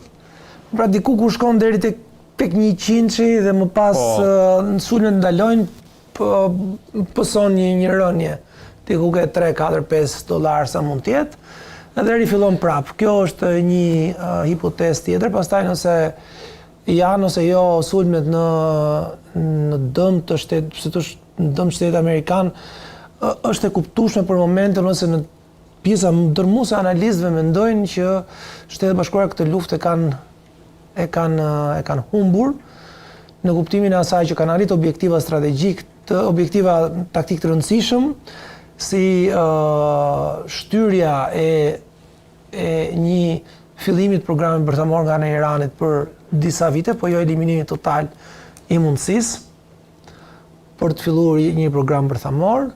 Në anën tjetër, tashmë është e qartë që Irani do të kërkojë me ngulm, pra nëse para këtij konflikti Irani ka qenë në mëdyshje në avancimin ose e ka lënë si të nënkuptueshme që mund edhe ta zhvillonte deri në fazën fundore programin bërthamor, tashmë ndofta është është i prirur për ta çuar këtë deri në fund, për shkak sepse mendon që një garanci bërthamore e garanton akoma më tepër sovranitetin e vendit. Klet, ndërkohë në kuadër të kësaj thuhet që Netanyahu ka fluturuar drejt Washingtonit, ku pak a shumë komentatorët flasin për dy prapaskhena. Prapaskhena e parë lidhet me atë që Netanyahu ka fluturuar për të bindur Trump për të bërë një sulm tjetër masiv, sepse sipas Netanyahut Irani po vazhdon me pasurimin e uraniumit dhe bëhet fjalë për atë malin Kazan, që thuhet Pickaxe Mountain. Aty mendohet që ka centrifuga që po vazhdojnë me pasurimin, sipas mediave izraelite. Gjithashtu edhe për programin raketor i cili vazhdon që të rikuperojë dhe të eci përpara. Pra, një skenar thot që Netanyahu është atje për të bindur Trump për këtë. Ndërkohë një skenar tjetër thuhet që Netanyahu është atje sepse Trump dhe Shtetet Bashkuara të Amerikës kanë kërkuar që Izraeli të tërhiqet nga Libani, të tërhiqet nga Siria, të tërhiqet nga Gaza në kuptimin e asaj fillimit një faze të re. Pra, cila është e vërteta e kësaj vizite? Ka përshtypjen është diku në mes, po më shumë i afrohet të parës, ndofta jo për një impenjim të mëtejshëm Shtetet Bashkuara të Amerikës, po për mbajtjen konstante të impenjimit ndaj Iranit. Sepse hipoteza e tërheqjes nga Libani, nga Gaza, apo nga Siria, nga do të rriqen, nga lartësitë Golan nuk të rriqen. Nuk të rriqen nga lartësitë Golan? Absolutisht. Nuk do të rriqen nga lartësitë Golan. Lartësitë Golan janë një pikë strategjike e cila marrja e cilës i ka shërbyer Izraelit në disa konflikte. Dhe nuk besoj që kanë nuk do duan kurrë të tërhiqen nga lartësitë Golan. Do të mbahen të pushtuara, besoj. Dhe nuk ka asnjë arsye. Ajo që është e rëndësishme, sepse nëpërmjet lartësive Golan ka mundësi edhe ta rrezikosh Damaskun shumë shpejt. Pra ta neutralizosh strategjik. Patjetër është. Megjithatë këto janë detaje shumë të panevojshme për momentin, por imagjino një situatë për të cilën sot Izraeli në ambientin rajonal nuk ka presione të mëdha. Pra nuk ka asnjë fuqi sot e cila ushtron presion ndaj Izraelit për situatën që është krijuar në Gaza, në Libi, apo në Gaza apo në Liban. Në një farë mënyrë, një pjesë e mirë e vendeve arabe kanë marrë si të mirëqen përpjekjet që Izraeli ndërmerr ndaj Libanit ose Gazës, ke sa dush vende arabe për rreth të cilat kanë jo vetëm mbyllur një sy, po kanë edhe përmirësuar më shumë marrëdhëniet me Izraelin. Dhe vetmja gjë që mund ta shtyjë Izraelin që të tërhiqet nga Gaza ose nga Libani, si përmarrjet në Liban, është situata e brendshme politike.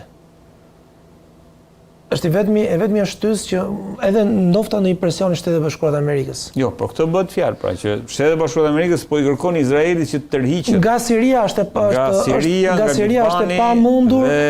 Edhe çështja ai territor, aq i vogël sa ç'është i Izraelit, duke qenë se është një shkretir, nuk ka mbrojtje natyrore, është shumë i cënushëm.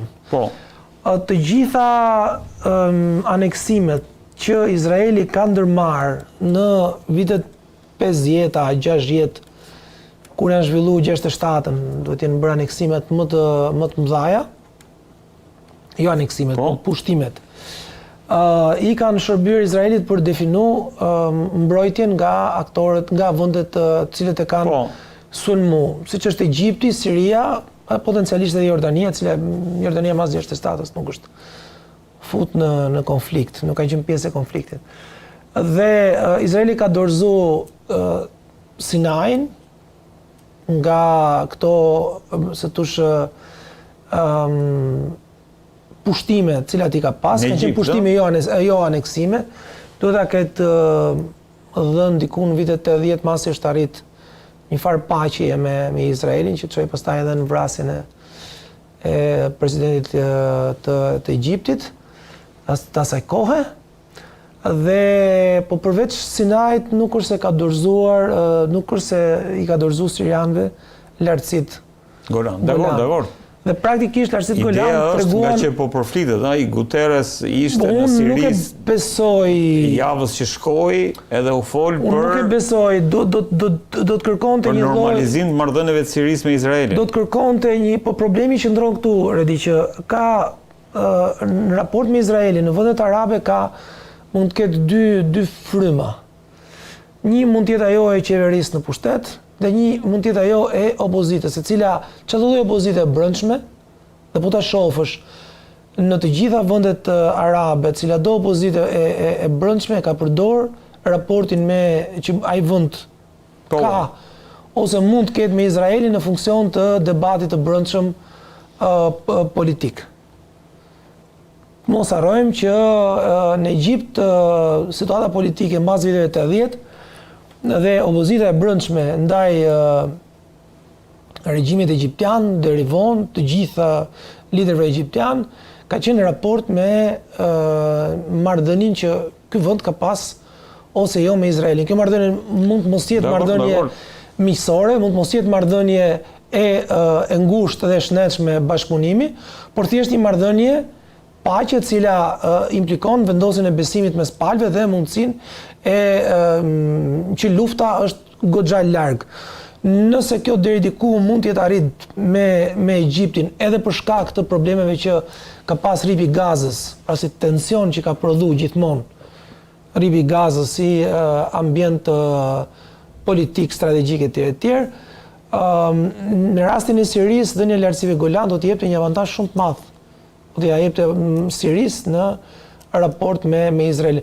Unë nuk besoj që Siria sot, edhe në Siria që nga viti 73, që kur humbi, që pas luftës Yom Kipurit, nuk besoj që ka kapacitetin e një konfliktimi me Izraelin, edhe atëherë nuk e ka pas, atëherë është financuar nga Bashkimi Sovjetik bashkë me Egjiptin, se e vetme nuk mund ta bënte dhe sot e vetme nuk mund ta rrezikojë. Shikon të pamundur tërheqjen e Izraelit qoftë nga Gaza, qoftë nga Gaza, jo detyrimisht nga Libani, edhe është e mundur për shkak se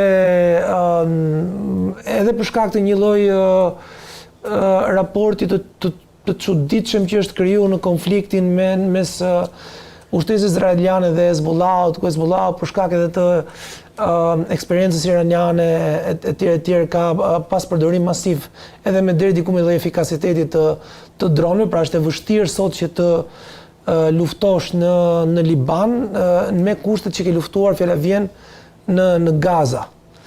Dhe kam përshtypjen që është më thjesht për tu tërheq nga Libani, deri diku duke mbështet edhe aktorë të ndryshëm në Liban në mënyrë që të balancojnë Hezbollahun, por për shkak edhe të një konstitucioni sociopolitik që ka Libani, është pak e vështirë që të gjesh aktorë cilët ta minimizojnë ose ta neutralizojnë totalisht Hezbollahun. Hezbollah është dhe do të mbetet një gjëmb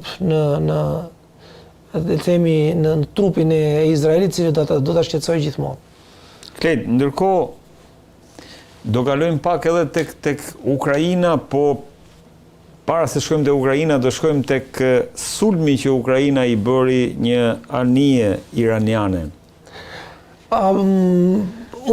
Si e vlerëson këtë moment? Duhet shifen rrethanat, por në rast se i referohemi shumë ligjërimit presidentit Zelenski, sidomos në momenti që Shtetet Bashkuara të Amerikës u futën në konfliktin me Iranin, ligjërimi i Zelenskit ka qenë ky: Irani është aleat i Rusisë.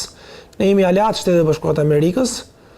Rusia lufton në Iran me dronët shahid dhe natyrisht çfarë lloj goditje që ne japim Rusisë, ndihmon Shtetet Bashkuara në Iran. Është një lloj ligjërimi i cili më tepër e nënkupton sesa e nënkupton një farë koordinimi ose aleance mes Shtetit Bashkuar të Amerikës dhe Ukrainës, të cilat nuk është se ka një konflikt, për Irani nuk ka një konflikt me Ukrainën, të drejt për drejt. Nuk ka, edhe vetë Ukraina me Shtetet Bashkuara të Amerikës, paktën me ardhmën e presidentit Trump, nuk është se i ka pasur marrëdhëniet kaq ngushta. Zelenski gjithmonë e ka përdorur konfliktin me Iranin si një mënyrë për të afruar apo për të nënkuptuar një lloj në mos aleance, mirë kuptimi ose të vendosurit përpara asaj që ndofta Zelenski e mendon, por nuk e thot.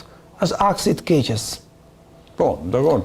Ai një metaforë e aksit të keqes në cilën vendosen si Irani si Rusia. Se është në Washington Zelenski. Për të mos thënë edhe tjetrën që Zelenski ka parasysh që Irani nuk është thjesht një aleat i Rusisë, por është edhe një lloj guri me cilin Rusia mund të luajë rol të rëndësishëm në lindjen e mesme. Të mos harrojmë diçka tjetër shumë të rëndësishme, është që ndoshta në momentet në vijim, Rusia të mos jetë një prej, ose mund të jetë një prej aktorëve shumë të rëndësishëm, i cili do të mundsojë bërthamorizimin e Iranit. Pra mund t'i japi mundësi teknik për të facilituar programin bërthamor. Duke bërë këtë natyrisht që sposton vëmendjen e Shtetit Bashkuar të Amerikës nga ambientet tjera gjeografike drejt Iranit, dhe në të njëjtën kohë pra e mban të impenjuar me Shtetet Bashkuara të Amerikës, dhe kjo në një konflikt global i cili nuk luhet vetëm në Ukrainë, ose Rusia nuk e luan vetëm në Ukrainë, po tenton ta luajë edhe në ambiente të tjera, ka tentuar ta luajë edhe me Venezuelën, ka tentuar ta luajë në Afrikë, apo tenton ta luajë edhe në republikat e tjera të Ish-Bashkimit Sovjetik. Atëherë normalisht që Irani është pjesë e kësaj strategjie. Goditja e një anije iraniane mund të jetë rastësi, mund të jetë edhe pjesë e asitush ose mund të justifikohet nën kuadrin e konfliktit apo të armatimit të Rusisë me armë iraniane, por deri më tash ne nuk kemi pasur goditje të, le të themi, nga Rusia të objektivave perëndimor, të cilat mundet ta furnizojnë në Ukrainën në armë, edhe pse kjo ka qenë gjithmonë një lloj kërcënimi që që rusët kanë bërë ndaj aktorëve evropianë. Ndërkohë, Klit, Irani ka kërcënuar që do të hakmerret për atë goditje nëpërmjet raketave. Atëherë unë nuk e besoj që do të hakmerret, sepse do të ftonte në konflikt edhe vende të tjera. Pra do të ftonte edhe vendet europiane të cilat kanë qenë të ftohta në konfliktin me Iranin. Dhe nuk e besoj, sepse fund e fundit është një lloj provokimi i cili mundet edhe ta anashkalohet. Natyrisht Irani mund të sulmojë edhe Shqipërinë për shkak se tush rreziku që mundet t'i ofrojë Shqipëria është shumë më herë më i prekshëm se sa që mund t'ja japi, se sa që mund t'i ofrojë Ukraina. Ukraina po jep edhe këtë ndihmën e këtyre vendeve të gjirit, këto për ndihmën. Po teknologjia është gjë tjetër.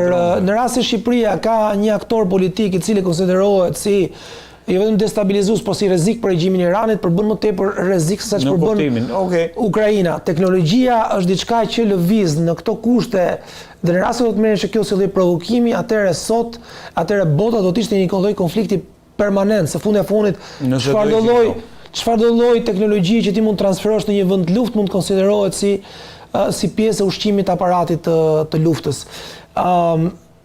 Besoj që janë le themi kërcënime të rastit, retorike, por në rast se do të materializoheshin, atëherë kam përshtypjen që do të ftonte shumë aktorë të tjerë politikë dhe për më tepër do të polarizonte rreth Ukrainës shumë më tepër solidaritet se çka sot. Ndërkohë, Klejt ka bërë jehon një deklaratë Vladimir Putin në raport me fatin e Ukrainës. Sipas tij, ka qenë Moska dhe Bashkimi Sovjetik në atë kohë Stalini ajo që ka garantuar sovranitetin, integritetin territorial të Ukrainës. Dhe futja në luftë me Moskën do të prodhojë automatikisht sipas Putinit zhbërjen e Ukrainës në kuptimin që Polonia do të marrë atë pjesë që mendon se i takon. Këto janë në fakt Ukraina në formën që është sot është produkt i luftës dytë botërore. Edhe pse ndryshimet territoriale në luftën e dytë botërore u ndërtuan në atë lloj forme ku u likuduan shumë posedime gjermane në Evropën lindore, Prusia lindore dhe një rrip toke që sot është në posedim të Polonisë. Janë përzënë 30-40 milion qytetarë nga Evropa lindore plus të vrarë e tjerë drejt Evropës perëndimore. Një pjesë e territoreve të Bielorusisë, Lituanisë edhe të Ukrainës sot u morën nga Bashkimi Sovjetik dhe u integruan përkatësisht në Bielorusi, Lituani edhe në Ukrainë. Është ajo zona që thot historical Galicia historike, ka qenë i posedim i perandorisë austro-hungareze dikur, më pas i kaloi një pjesë e saj i kaloi Polonisë. Kryeqyteti i asaj zone ka qenë Lvivi, Lvovi, Leopoli që është sot një qytet me karakter, po doni para luftës dytë botërore, treqerek polak, pak Ukrainas e kështu me radhë. Ukraina perëndimore ka qenë djepi i lëvizjes nacionaliste, e cila ka vazhdu në vitet 20-30 dhe që u forcu gjatë luftës dytë botërore, në momenti që Gjermania zhbëri Poloninë dhe pushtoi Ukrainën. Ato kanë qenë vite në cilat pati një lloj kontrolli nga ana e faktorëve Ukrainas territorit, pa u shpall pavarësia. Mbas luftës dytë botërore, lëvizja për pavarësi të organizatat Ukrainase kanë qenë dy organizata të cilat bën edhe një farë konflikti ose zhvilluan edhe një lloj rezistence ndaj Bashkimit Sovjetik, u shtypën me dhunë, një pjesë e mirë e këtyre njerëzve janë u spostuan drejt Kanadas, Shtetet Bashkuara të Amerikës, diasporë shumë e madhe e djathtë, le të themi, ultranacionaliste, po të doni. Dhe natyrisht që Vladimir Putin ka parasysh këtë. Ka parasysh që Ukraina ka është një ambient i cili ka dy fytyra. Është një territor i cili ka dy fytyra. Një fytyrë më pro-ruse dhe një fytyrë më pro-perëndimore. Zakonisht mbas të viteve 90 ka pasur gjithmonë në zgjedhjet presidenciale dy president që Republikës që alternoheshin. Një ishte më filo-europian, një tjetër më filo-rus. Po. Dhe kjo lloj bipolariteti i Ukrainës në një farë mënyrë u tentua të shfrytëzoheshe nga Rusia, jo vetëm me krizën e Krimes, po edhe kryesisht me krizën e Luganskut dhe Donetskut, me shpalljen e Republikës Popullore të Luganskut, edhe të Donetskut. Dhe se tush ideja e denazifikimit që ripropozonte Putini ngrihej pikërisht duke pas parasysh këto ekot e luftës dytë botërore. Pra zhbërjen e gjithë atij faktori nacionalist ukrainas i cili është ringjizur mbas viteve 90 dhe ka qenë i fortë dhe u shpërfaq sidomos me lëvizjen me këto revolucionet me ngjyra, edhe më pas me Euromaidanin e famshëm. Dhe gjithë procesi denazifikimit ose pushtimi i Ukrainës lind pikërisht me këtë idenë e ripërvetësimit të Ukrainës brenda territorit të ish-bashkimit sovjetik. Në mos kontroll direkt, kontroll natyrisht indirekt.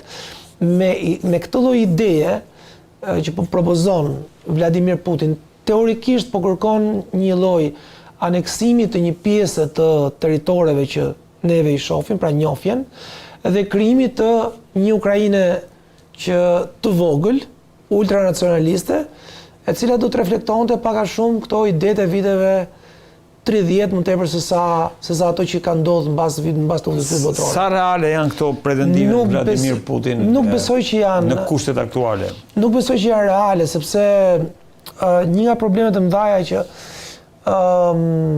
u rishfaq mbas viteve 90, dhe për gjithmonë bëj referencë historike sepse janë të rëndësishme. Ka qenë tentativa për të, sidomos në Evropën lindore, për të penguar çdo lloj ratifikimi territorial. Pra është pranuar deri diku ndarja pavarësia e territoreve të ndryshme në kuadrin e shteteve federale, duke pas parasysh që ka ekzistuar një strukturë paraprake, që të themon të republikat e Estonia, Lituania, Letonia që kanë qenë shtete para viteve 30 kur u aneksuan. Ukraina me territorin e saj si republikë e ish Bashkimit Sovjetik e fiton pavarësinë. Nish Jugosllavi, Maqedonia etj. E jashtëzakonshme ka qenë rasti i Kosovës, po dhe rasti i Kosovës merr parasysh një ndarje territoriale e cila ekzistonte brenda kufive të federatës. Pra ideja e viteve pas viteve 90 ka qenë që nuk duhet të ketë ratifikime territoriale, sepse po ju futëm logjikës ratifikime territoriale. Kjo mund të pasojë në konflikte të mëdha me kosto, të cilat faktikisht ti po t'i shohësh, po t'i kthehesh historisë pak të luftës parabotërore, të parë luftës parabotërore ose të mbas luftës parabotërore, edhe të luftës dytë, në thelbi i cili është i luftës dytë, ratifikimet territoriale edhe pakënaqësia që rrjedh nga Versaja. Cila është logjika e luftës parabotërore? Ratifikimet territoriale, konflikti që ka pas përkisht e Franca me Prusin në fund gjysmën e dytë viteve 800. Pra, çështja e territorit mbetet çështje e qëndësishme me luftën e dytë botërore, prandaj u bën në lindje edhe spostimet e mëdha të popullsisë, në mënyrë që asaj cope të Polonie që mbeti të përkonte me etnikisht me polak, që nesër pas nesër të mos kishte konfrontime të përqendruara mbi përkatësinë etnike dhe pra një territor të banuar nga banorë të cilët kishin si referencë një shtet tjetër. Dhe Evropa lindore ka kaluar në për këtë dhimbjen e madhe të pastrimit territorial dhe ke vende sot si Polonia, të cilat para luftës dytë botërore kishin dhe territor të ndryshëm, po kanë pas një mozaik popullsie shumë të ndryshëm se sa i mas luftës dytë botërore. sepse minoritet praktikisht në Evropën lindore çdo minoritetesh janë zhdukur, sidomos ato gjerman. Dhe kjo është bërë edhe në mënyrë të dhunshme, pikërisht për të identifikuar sa më qartë territorin me grupin etnik përkatës. Dhe frika më e madhe mas viteve 90 ka qenë pikërisht kjo. Dhe kjo frikë vazhdon dhe mbetet e rrënjosur në memorien kolektive edhe institucionale të atyre që tentojnë të japin një zgjidhje problemit të Ukrainës. Në skenarin më të mirë, Rusia do të mundet të mbajë të pushtuara këto territore për ati lehet në një momenti më të vonshëm, dhe në skenarin më të keq, le të themi Ukraina do t'i ripushtojë. Do t'i çliroj, t'i rimari. E qartë, por nëse shkojmë tek ky skenari i zhbërjes, çfarë do të prodhonte për gjithë ato territorë aty, sepse Ukraina është një potencial gjeostrategjik i cili zhballancon pastaj raportet e bashkimit e Rusisë me gjithë Europën. Sot, në rast se ti e merr sot, fjala vjen sot, Ukraina është bastioni më i rëndësishëm i mbrojtjes së Evropës. Po, në këtë kontekst po. Në këtë kontekst është i jashtëzakonshëm, as thosh për rrethanat e faktit. Më tepër se sa si konstitucion, pra nuk është prodhues si bastion, por rrethanat e faktit e kanë bërë të tillë, të luftës së tjerë. Në Ukrainë Bashkimi Evropian do të penetronte sido që të ishte situata. Pra është reaksioni Moskës e cila bëri të mundur që të bllokohesh e gjithë projekti i hapjes së procesit integrimit të europian. Po. Në rastin konkret do të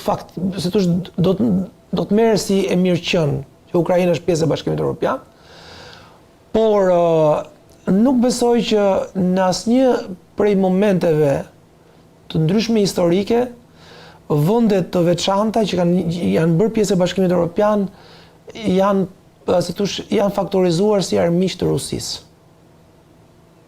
Në asnjë lloj momenti. Unë kam përshtypjen që edhe vendet e Balltikut, që janë bërë pjesë e Bashkimit Evropian, që janë bërë pjesë e NATO-s, nuk e kanë parë veten si armiq të Moskës, më tepër të dyja këto struktura i kanë parë si garanci suplementare për shkak të historisë që kanë pas me Rusinë dhe Bashkimin Sovjetik. Ukraina në këtë kuptim nuk do të prodhonte ndonjë gjë të re, përveç se në logjikën e Putinit do ta kthente, do të ligjëronte kontrollin që Rusia ka mbi ato territore, sepse edhe sikur të mbaroj lufta sot fjala vjen, po, edhe të njihen Rusisë Ukraina, Donetsku dhe Lugansku dhe ajo pjesë e Zaporizhës në atë mas që është, deri diku besoj që Rusia do ta konsideronte veten si një vend të fituar. Pra konflikti do të quhej i fituar, sepse do të përkonte me një shtim territorial, sado i vogël, sado me pasoja të mëdha ekonomike. Krejt, të falenderoj shumë. Shumë faleminderit. Në këtë pjesë të emisionit është bashkuar me mua Sazan Guri, profesor, kënaqësi që të kam. Kënaqësi që komunikojmë. Nga era e fundit që kemi qenë bashkë, profesor, ka ndodhur një, le të themi, qeveria ka marrë një vendim për një reflektim në raport me protestën e qytetarëve në bulevard. Te bulevardi Flamingove, thot kryeministri. Dhe kanë nxjerrë një dokument të cilin e ka quajtur Besa. Kanë dalë, le të themi, pjesë të këtij dokumenti janë publikuar në media. Thelbi i gjës është që nga pozicioni që ai projekti në Zvërnec do të bëhet, kryeministri ka kaluar në një fazë 90 ditore ku ky projekt do të diskutohet me specialistë, me qytetarë etj. dhe më pas do të merret vendimi se do të mund ose jo të realizohet. Si e vlerëson këtë kthes qeverisë? Jo, unë e vlerësoj që është një lloj zbuthje, tërheqje, një lloj skuze e vogël, një lloj të kuptuarit nga kryeministri që është në rrugë gabuar, por që nuk e thot me zë të plot. Veç bën si demagog që është, sepse demagogjia e tij nuk ka të mbaruar. Dhe sot njerëzit, shqyqyrë që ka dhe mjetet elektronike, që kanë memorje, se njeriu edhe për shkak të dashurisë për jetën, njeriu edhe fal. Jo se harron popullin, po fal. Pra thonë shumë njerëz që populli shqiptar ka kujtesë të vogël, është shumë e ulët kjo si shprehje. Populli shqiptar për shkak të një vetie hyjnore që ka si popull, bën sikur harron, i lë kujtimet e këqija mbrapa, por i mban mendin. Dhe në këtë pikë që do thoshja, populli që ai thotë që bën një thirrje vetvetes apo vlerave të shqiptarisë, një lloj tërheqje, po çka ka bërë njerëz caktuar sot të mjeshtrat elektronikës që nxjerrin ato që ka thënë ai kur ishte në opozit 2012, 2013, 2011, 2008, me ato që ai s'ka realizuar. Pra, një demagogji e tij e skashme, bile mjeshtro. Goebbelsi mund ta marrë shembull. Goebbelsi, demagogu më i madh i nazistit në luftën e dytë botërore, mund ta marrë shembull. Në fakt demagogjia është veti e komunistëve. Edhe ky e zotron në mënyrë perfekte ideologjinë komuniste. Dhe këta e kanë një nga 10 tiparet e komunizmit që nuk thonë kur më fal, nuk të riqen, që janë demagog, që ta lënë do bishin der, janë 10 tiparet komuniste. Edhe kjo demagogjia është pjesa kryesore e saj. Dhe në këtë rast, ai los me vlerat e popullit shqiptar, duke thirrur në kujtesë besën. Po që vetë fjala bes, ekziston një fjala be, fe, që ke një fe të caktuar, ai nuk ka fe. Fjala be do të thotë që ti ke një besim, bën një betim, me qa u betuaj. Ndërkohë që betarët, shiko sa e bukur fjala be, bes, betar, besim, besoj. Pra, është një qerë dhe fjallës.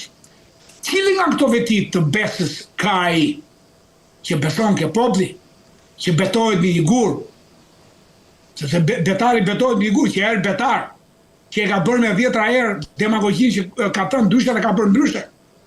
Që të dëgjosh fjalimet e tij 2012-s, thua ky është një kryetari i shoqërisë civile fantastike di. Mi herë më lart se sa zanguri gjoja flakadar i shoqërisë civile. Mi herë më lart sa 1000 nga neve.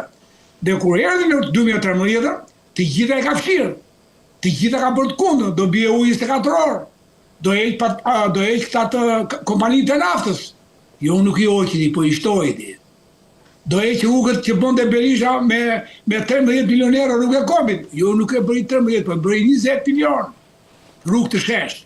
Pra, ti mbledhësh to, vetëm ti jesh një sylesh dhe ti jesh një naiv e gjëra, ti jesh një patronazhist, ti jesh një i përbetuar për Edi Ramën, për kryeministin, edhe mund të hash, po quhet, por një herë ti ma hove, kam besu në 2003, nga kam besu vetëm në atë.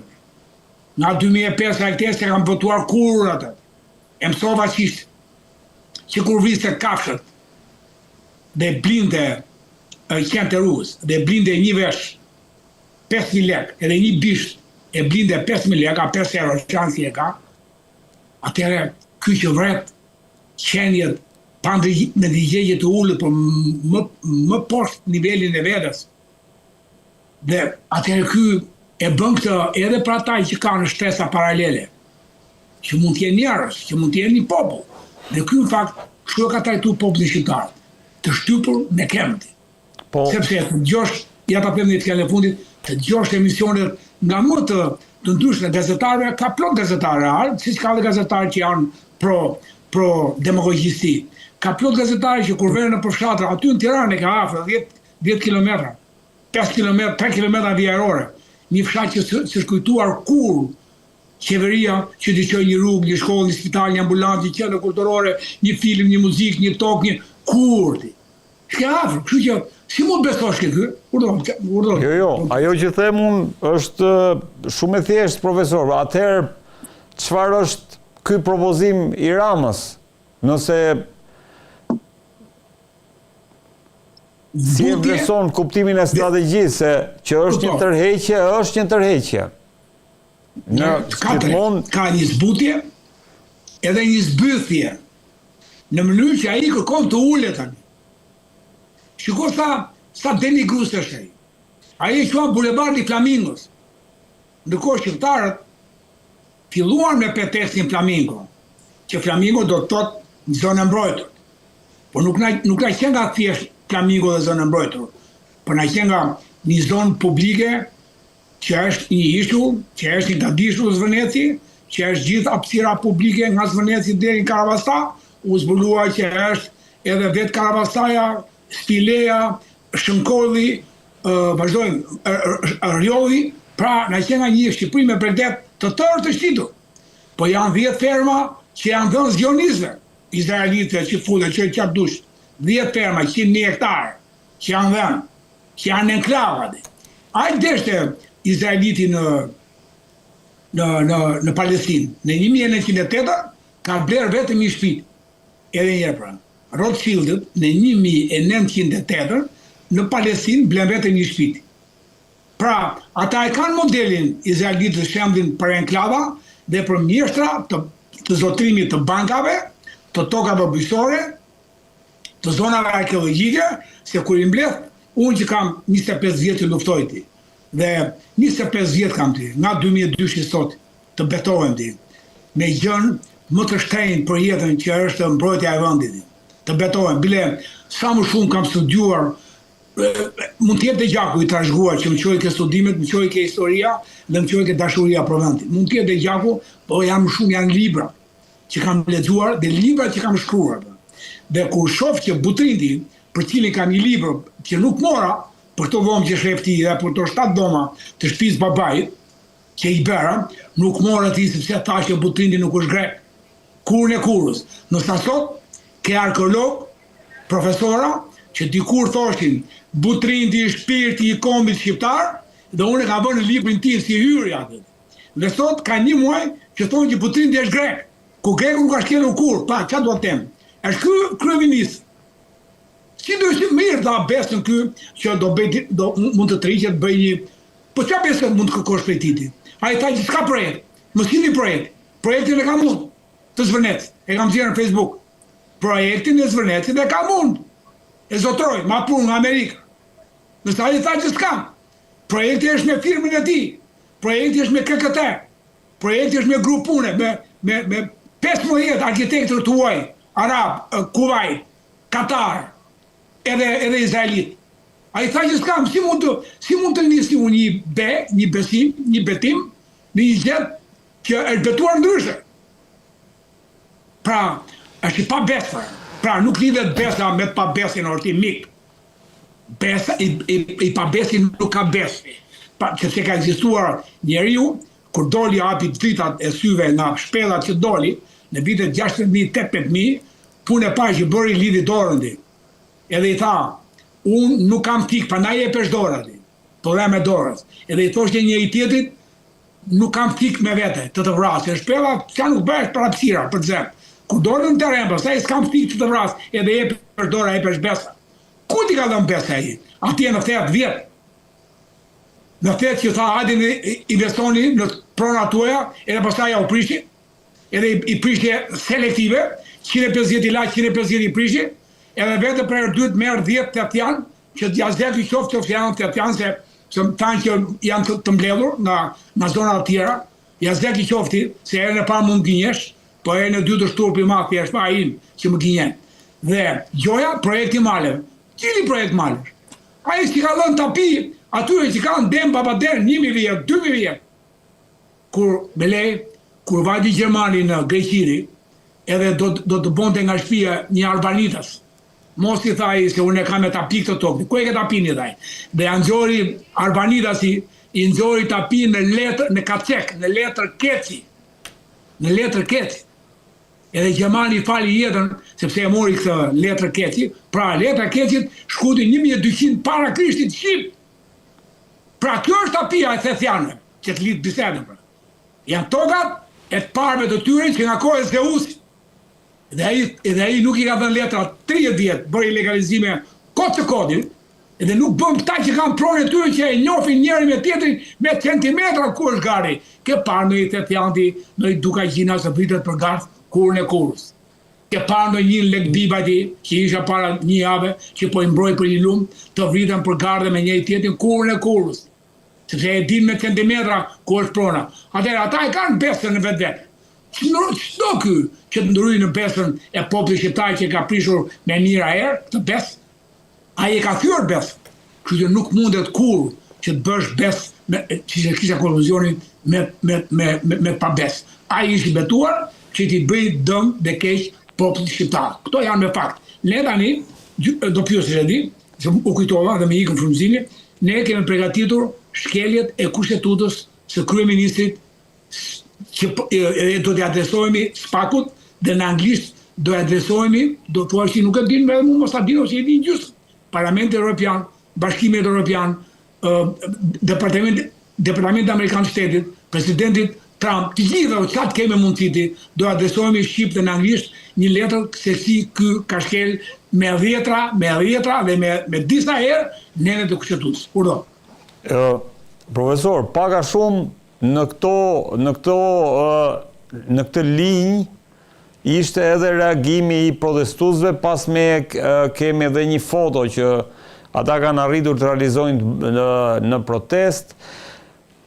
Pas kësaj përgjigje që protesta i dha kryeministrit, kryeministri tha që nuk e kam me paka shumë perifrazim, është me korbat dhe sorrat, e kam me flamingot, se po që puna për...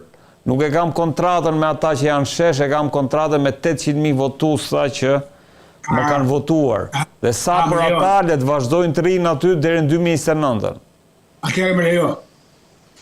Në kontratën me 800.000 votues, ky nuk tha që unë kam një projekt për të qitur Sazanin, për të dhënë Zvërnetin, për të dhënë Pishfor, për të patur 6 kompani nga Zvërneti deri në Karabastan, për të dhënë Karabastan me projekte panelesh diellor 10 vjet dhe pastaj komplekse turistike. Ky nuk tha që këto mbetje e paneleve diellore ku do të diqoj. Pra, ky nuk tha shumë gjëra. Në këtë që fitoi 800.000, nuk tha shumë gjëra. Atëherë nuk quhet kontratë. Përderisa ky nuk i thanë plan program, dhe unë e votova plan programin e tij, quhet kontratë. Por nëse këto i nxori mballë si mori 800.000 vota, ku u quajt Be, u quajt Sultan, u quajt i Sigur, vuri pësen në Mengene, gjithë antarët të pësen. Ti e di marrëdhënien me Liza Spiropalin, unë të vura ata dhe unë të heq, riurtit. Edhe me gjithë, ka vënë në udut shumë institucione, presidencën e ka vënë në udut. Pra, në këtë kuptim, ky nuk ka kontratë besnikërie, bese, burërie me ato 800.000 vota. Ky i ka shkel ato 800.000 vota. I ka shkel.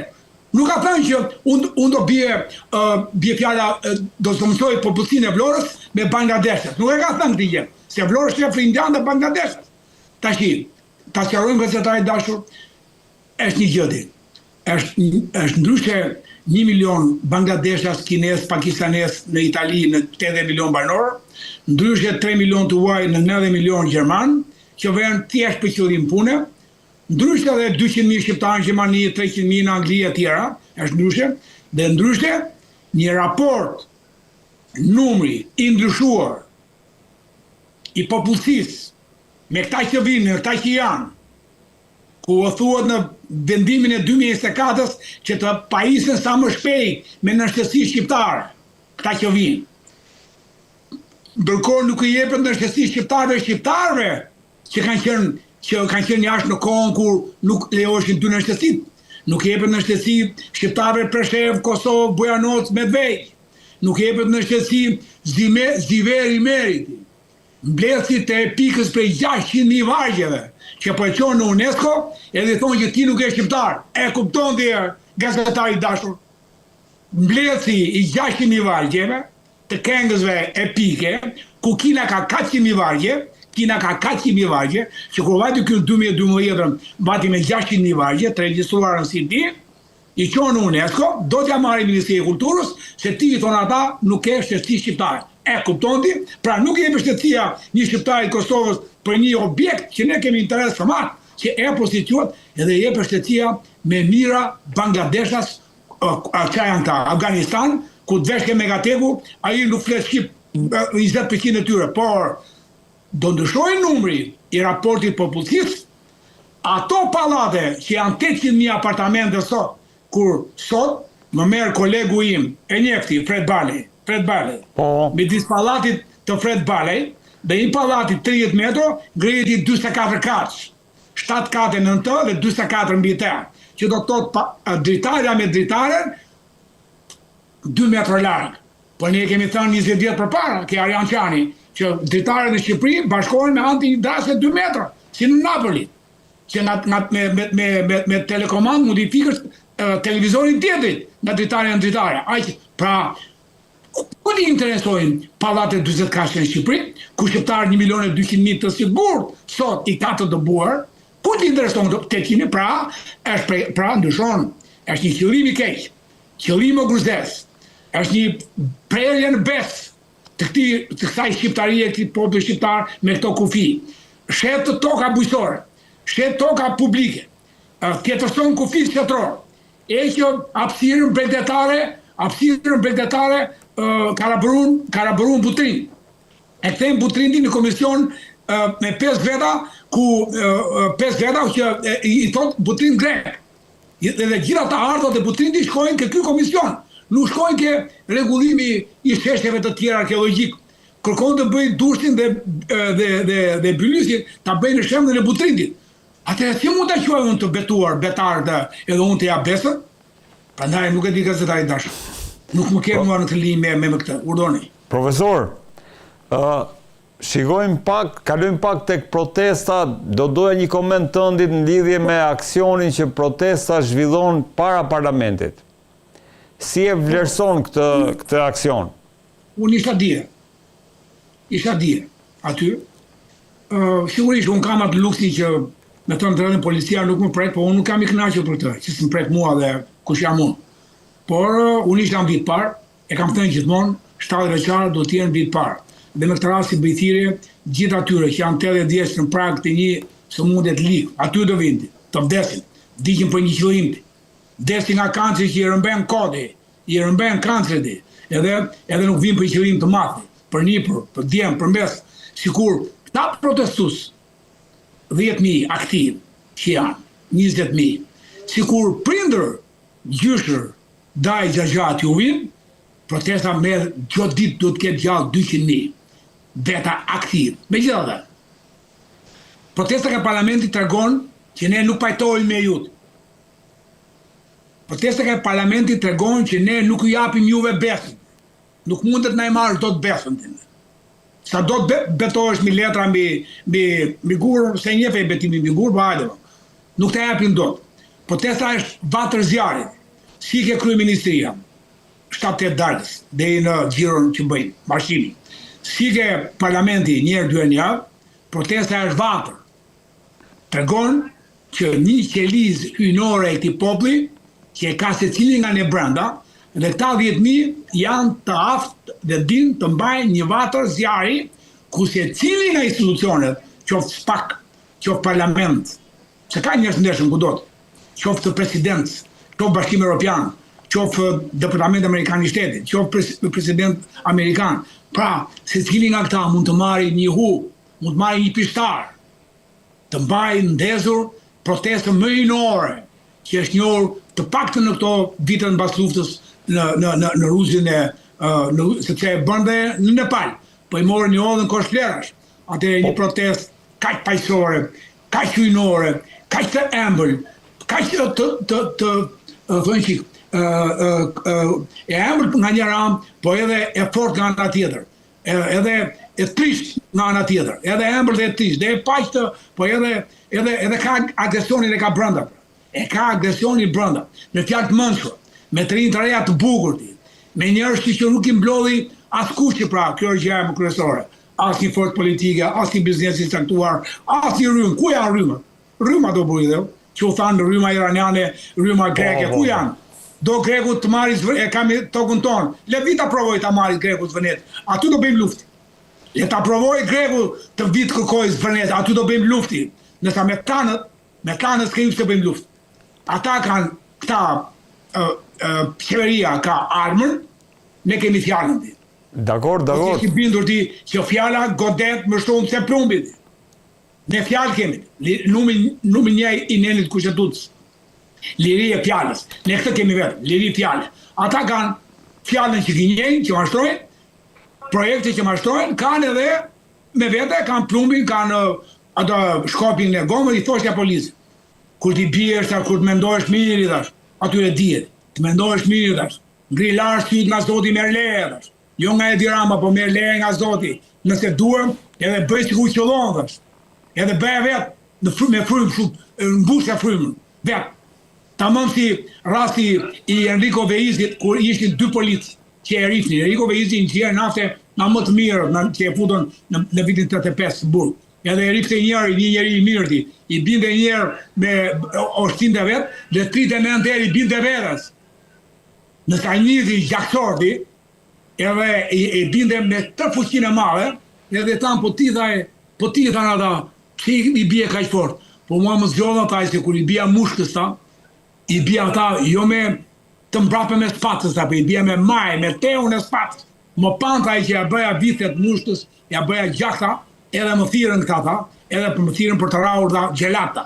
Pra, edhe këta, të imitojnë atë policin e mirë, që njerë bënde qoje se kur i binde ati të Bugostit, Enrico Veizi, piktor, inxhinier nafte, i shkëllqyri, ma fare, qytetar bote, thoshte jam.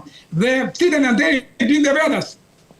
Nësa tjetëri binde 20 herë. Pa edhe punë e policë. Pra do t'i thasni vetës, edhe këta. Shikoj nga Zoti, ti bien vetësi.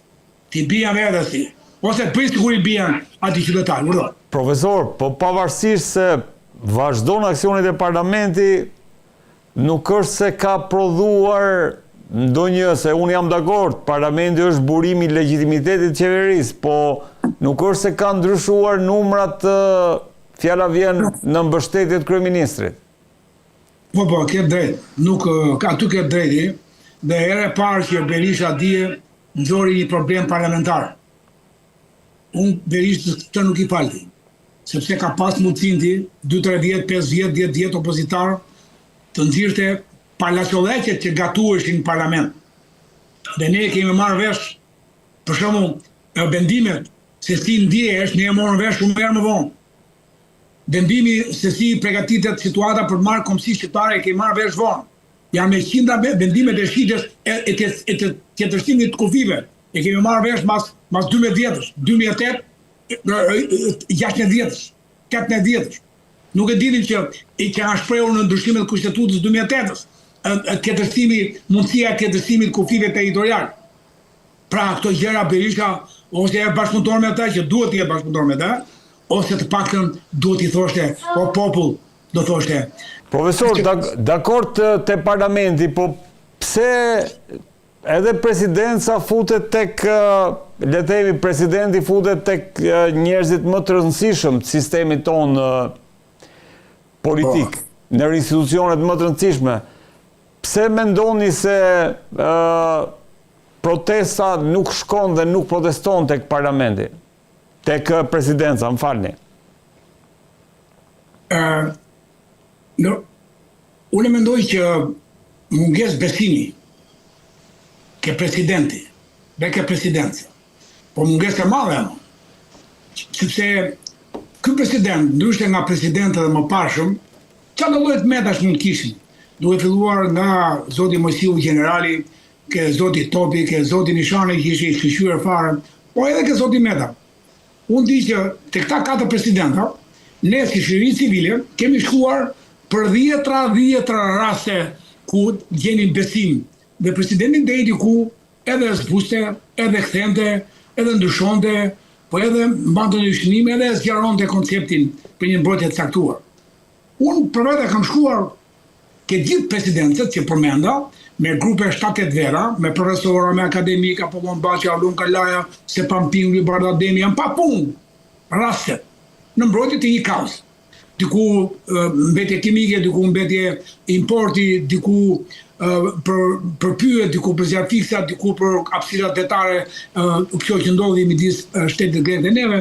Pra, dhe sa ky absolutisht nuk ka përvakim, ka 4 vjet president, dhe nuk ka përvakim që ky këtë marrë një takim me njerëz të angazhuar të shoqërisë civile. Pra, besimi ka hyrë zero.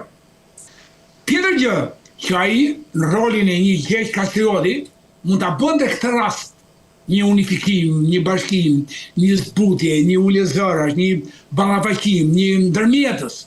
Mund ta bënte në rolin e një Gjergj Kastrioti. Ai u shpreh pas 36 ditësh më duket, 30 çansi e ka, u shpreh pas 25 ditësh minimum. Atëherë një president ku Shqipëria zien, ku problemet janë të panumër, kur çdo qytetar në protestë thot një dert, jo hall, po dert individual, familjar, komunitar, të qytetit, pra ku janë pa numër ta dertat në Shqipëri, që diku është kombëtare, diku është sovranitet, diku është shitje, diku është parcel, diku është shteti ndryrë me banda, qofshin uzurpatorësh financiar, oligark, qofshin e njerëz të krimit. Atëherë ky president absolutisht mos i përgjigjet këtyre derteve që ka ky popull, ta komunitete, këta njerëz, që përgjigjet plotësisht shkurtër që këta nuk shohin asnjë pikë pjekje me presidentin. Fare, nuk e në një anë janë shkallojnë shumëzoj me zero, që është turpe fagjezes, unë po të isha në atë grup, edhe mund të merja përsipër një rol të tillë. Por çat nuk di çat them, është rënd që ky rast do të ishte pikërisht e presidenti, jo ta lehthoje presidentin, po djeje mbështetje ke ai, që ta bëje pal. Pra, presidenti është doktori më buje. Edhe një herë. Një pacienti po su bë me doktori, njesh, thot Hipokrati, sëmundja po që janë tek ata sëmundja e vëpara. Doktori më vete, pacienti më vete, sëmundja e vëpara. Të dy mund për një sëmundje. E njëjta gjë, presidenti dhe populli mund ta mposhnin apo mund ta rregullonin apo mund ta sistemonin këtë kontradiktë që është kontradiktë universale kjo që po ndodh në Shqipëri. Që kjo po ndodh në shumë vende të botës. Por në Shqipëri, duke qenë që u aktivizua qeliza hyjnore e këtij populli dhe këtij individi, atëherë tregon që kemi të bëjmë me një lloj proteste krejt ndryshe nga të tjerët vende dhe nga të tjerat koha. Kështu që presidenti nuk e gjeti dot veten edhe po nuk është asnjëherë vonë korrigjohet, ai po dojl të futet dhe ta marrë rolin e ndërmjetësit, tek ai po mund të ulemi, tek ai po mund të japi një bes, tek ai po them mund të jepet bes. Profesor, e fundit se besoj shteruam ato. Kuriozitet kam. A ka mbetur ndonjë peng në raport me që se ke thënë në media? Media, po, shiko, unë kam 2 pengje me media.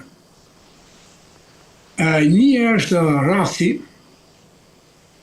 akoma soti, dije, pa ne mora shkas që të përgjigjem, grup njerëzish edhe diskutoni që ky profesor Sazani, kush e di sa i pasu sa lek merr nëpër media. Është çuditshme që pas 25 vjetësh në media, 2003 sot, të mbrosh me kaq pathos, pa interes. I vetmi interes është misioni, kur i them gazetarëve. Unë vi në emisionin tuaj për mision. Dhe akoma njerëzi i kanë ngelur në mendje ti që me që 2, 3, 4, 5 vjet ajo edhe mund paguan normale, që bëj një punë caktuar, dhe mos kuptojnë dot frymën të cilën unë shpëndaj nëpërmjet komunikimit me njerëz si punë juaj. Shpëndaj. diku mbrojtje, jo diku, po gjithmonë mbrojtje qytetarësh, asnjëherë mbrojtje e qeverisë, asnjëherë mbrojtje, le të themi në thosja të një oligarku apo të një, që mund dyshosh, që ky mbron X kompani, sepse ai i jep bukën e gojës. S'ka bërë vaki kurrë. Dhe nga këto mbrojtje të qytetarëve, kush e di se sa pengesa më janë dhënë në puna studimore, që mund bëja një punë caktuar me më shumë se të tjerë, por një punë deri ke mbi jetesë. Gjithmonë në mbi jetesë, asnjëherë i ofruar në financë, nga media. Pra, e njëjta gjë, asnjëherë i ofruar me financa nga komunitetet që unë mbroj si avokat. Dhe më kujtohet një rast që unë mbroja një grup komuniteti kundër një zgare korçare që u ndinte jetën komunitetit, dhe ai që është ai shoku jot që ke ndurës ja da dje. Ai që ke ndurës ja da. Ai e mori si rast që unë mbroja komunitetin dhe ai e tha të kundërtën në televizion ku ishim bashkë. Ai, 4 gazetarë dhe ai që drejtonte emisionin, Blend Terziu, ishim bashkë. Sepse nuk e kapa në herën e parë, po mbaj mend që Terziu bënte kujdes që unë mos mungoja në emision. Mos mungoja dhe do vish sot, se nuk e kishim bërë herë të tjera këtë gjë. Edhe nga ai emision që i bie 2015, 11 vjet sot, mos më ka thirrur kur ai Blend Terziu. Kur. Por edhe atëherë e thiri bashkë me 3-4 gazetarë, që harami qoftë atyre, që unë me gjithë sinqeritet në mbrojtje të kujt, të qytetarëve, që po të futet një kënd fëmijësh, lodër fëmijësh ke parku i liçenit, do futen dhe tjera pa leje, se ai mund ta bënte edhe me ligj atë jetë. Jo, se këtë i thosha, bëje me ligj. Ai nuk e bëri me ligj që të fusi gjithë të tjera që erdhën pas 210 vepra urbane, erdhën pa ligj. Edhe pikërisht unë atë paraqikova, që ti kërkon të futesh vepra urbane pa fund në këtë park. Dhe njerëzit akoma sot thonë që ti ke djalin që ka dhënë leje, apo ti me djalin jep leje. E para që në kur një individ, sa doj madh të jetë, nuk jep leje, si jep Ministria e Mjedisit, leje, neve bënim vetëm studimin.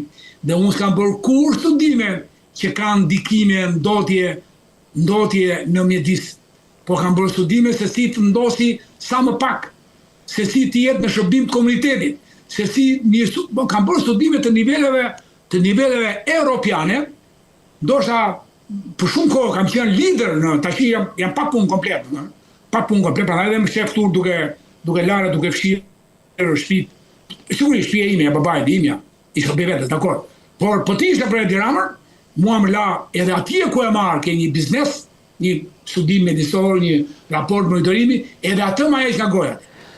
Edhe atë porosit mos t'ja jep, mos e merr. Ose kam porosira që vetëm mos u merr, vetëm mos ka protestë, vetëm mos bëj këtë, edhe kush e di sa punë do t'japi.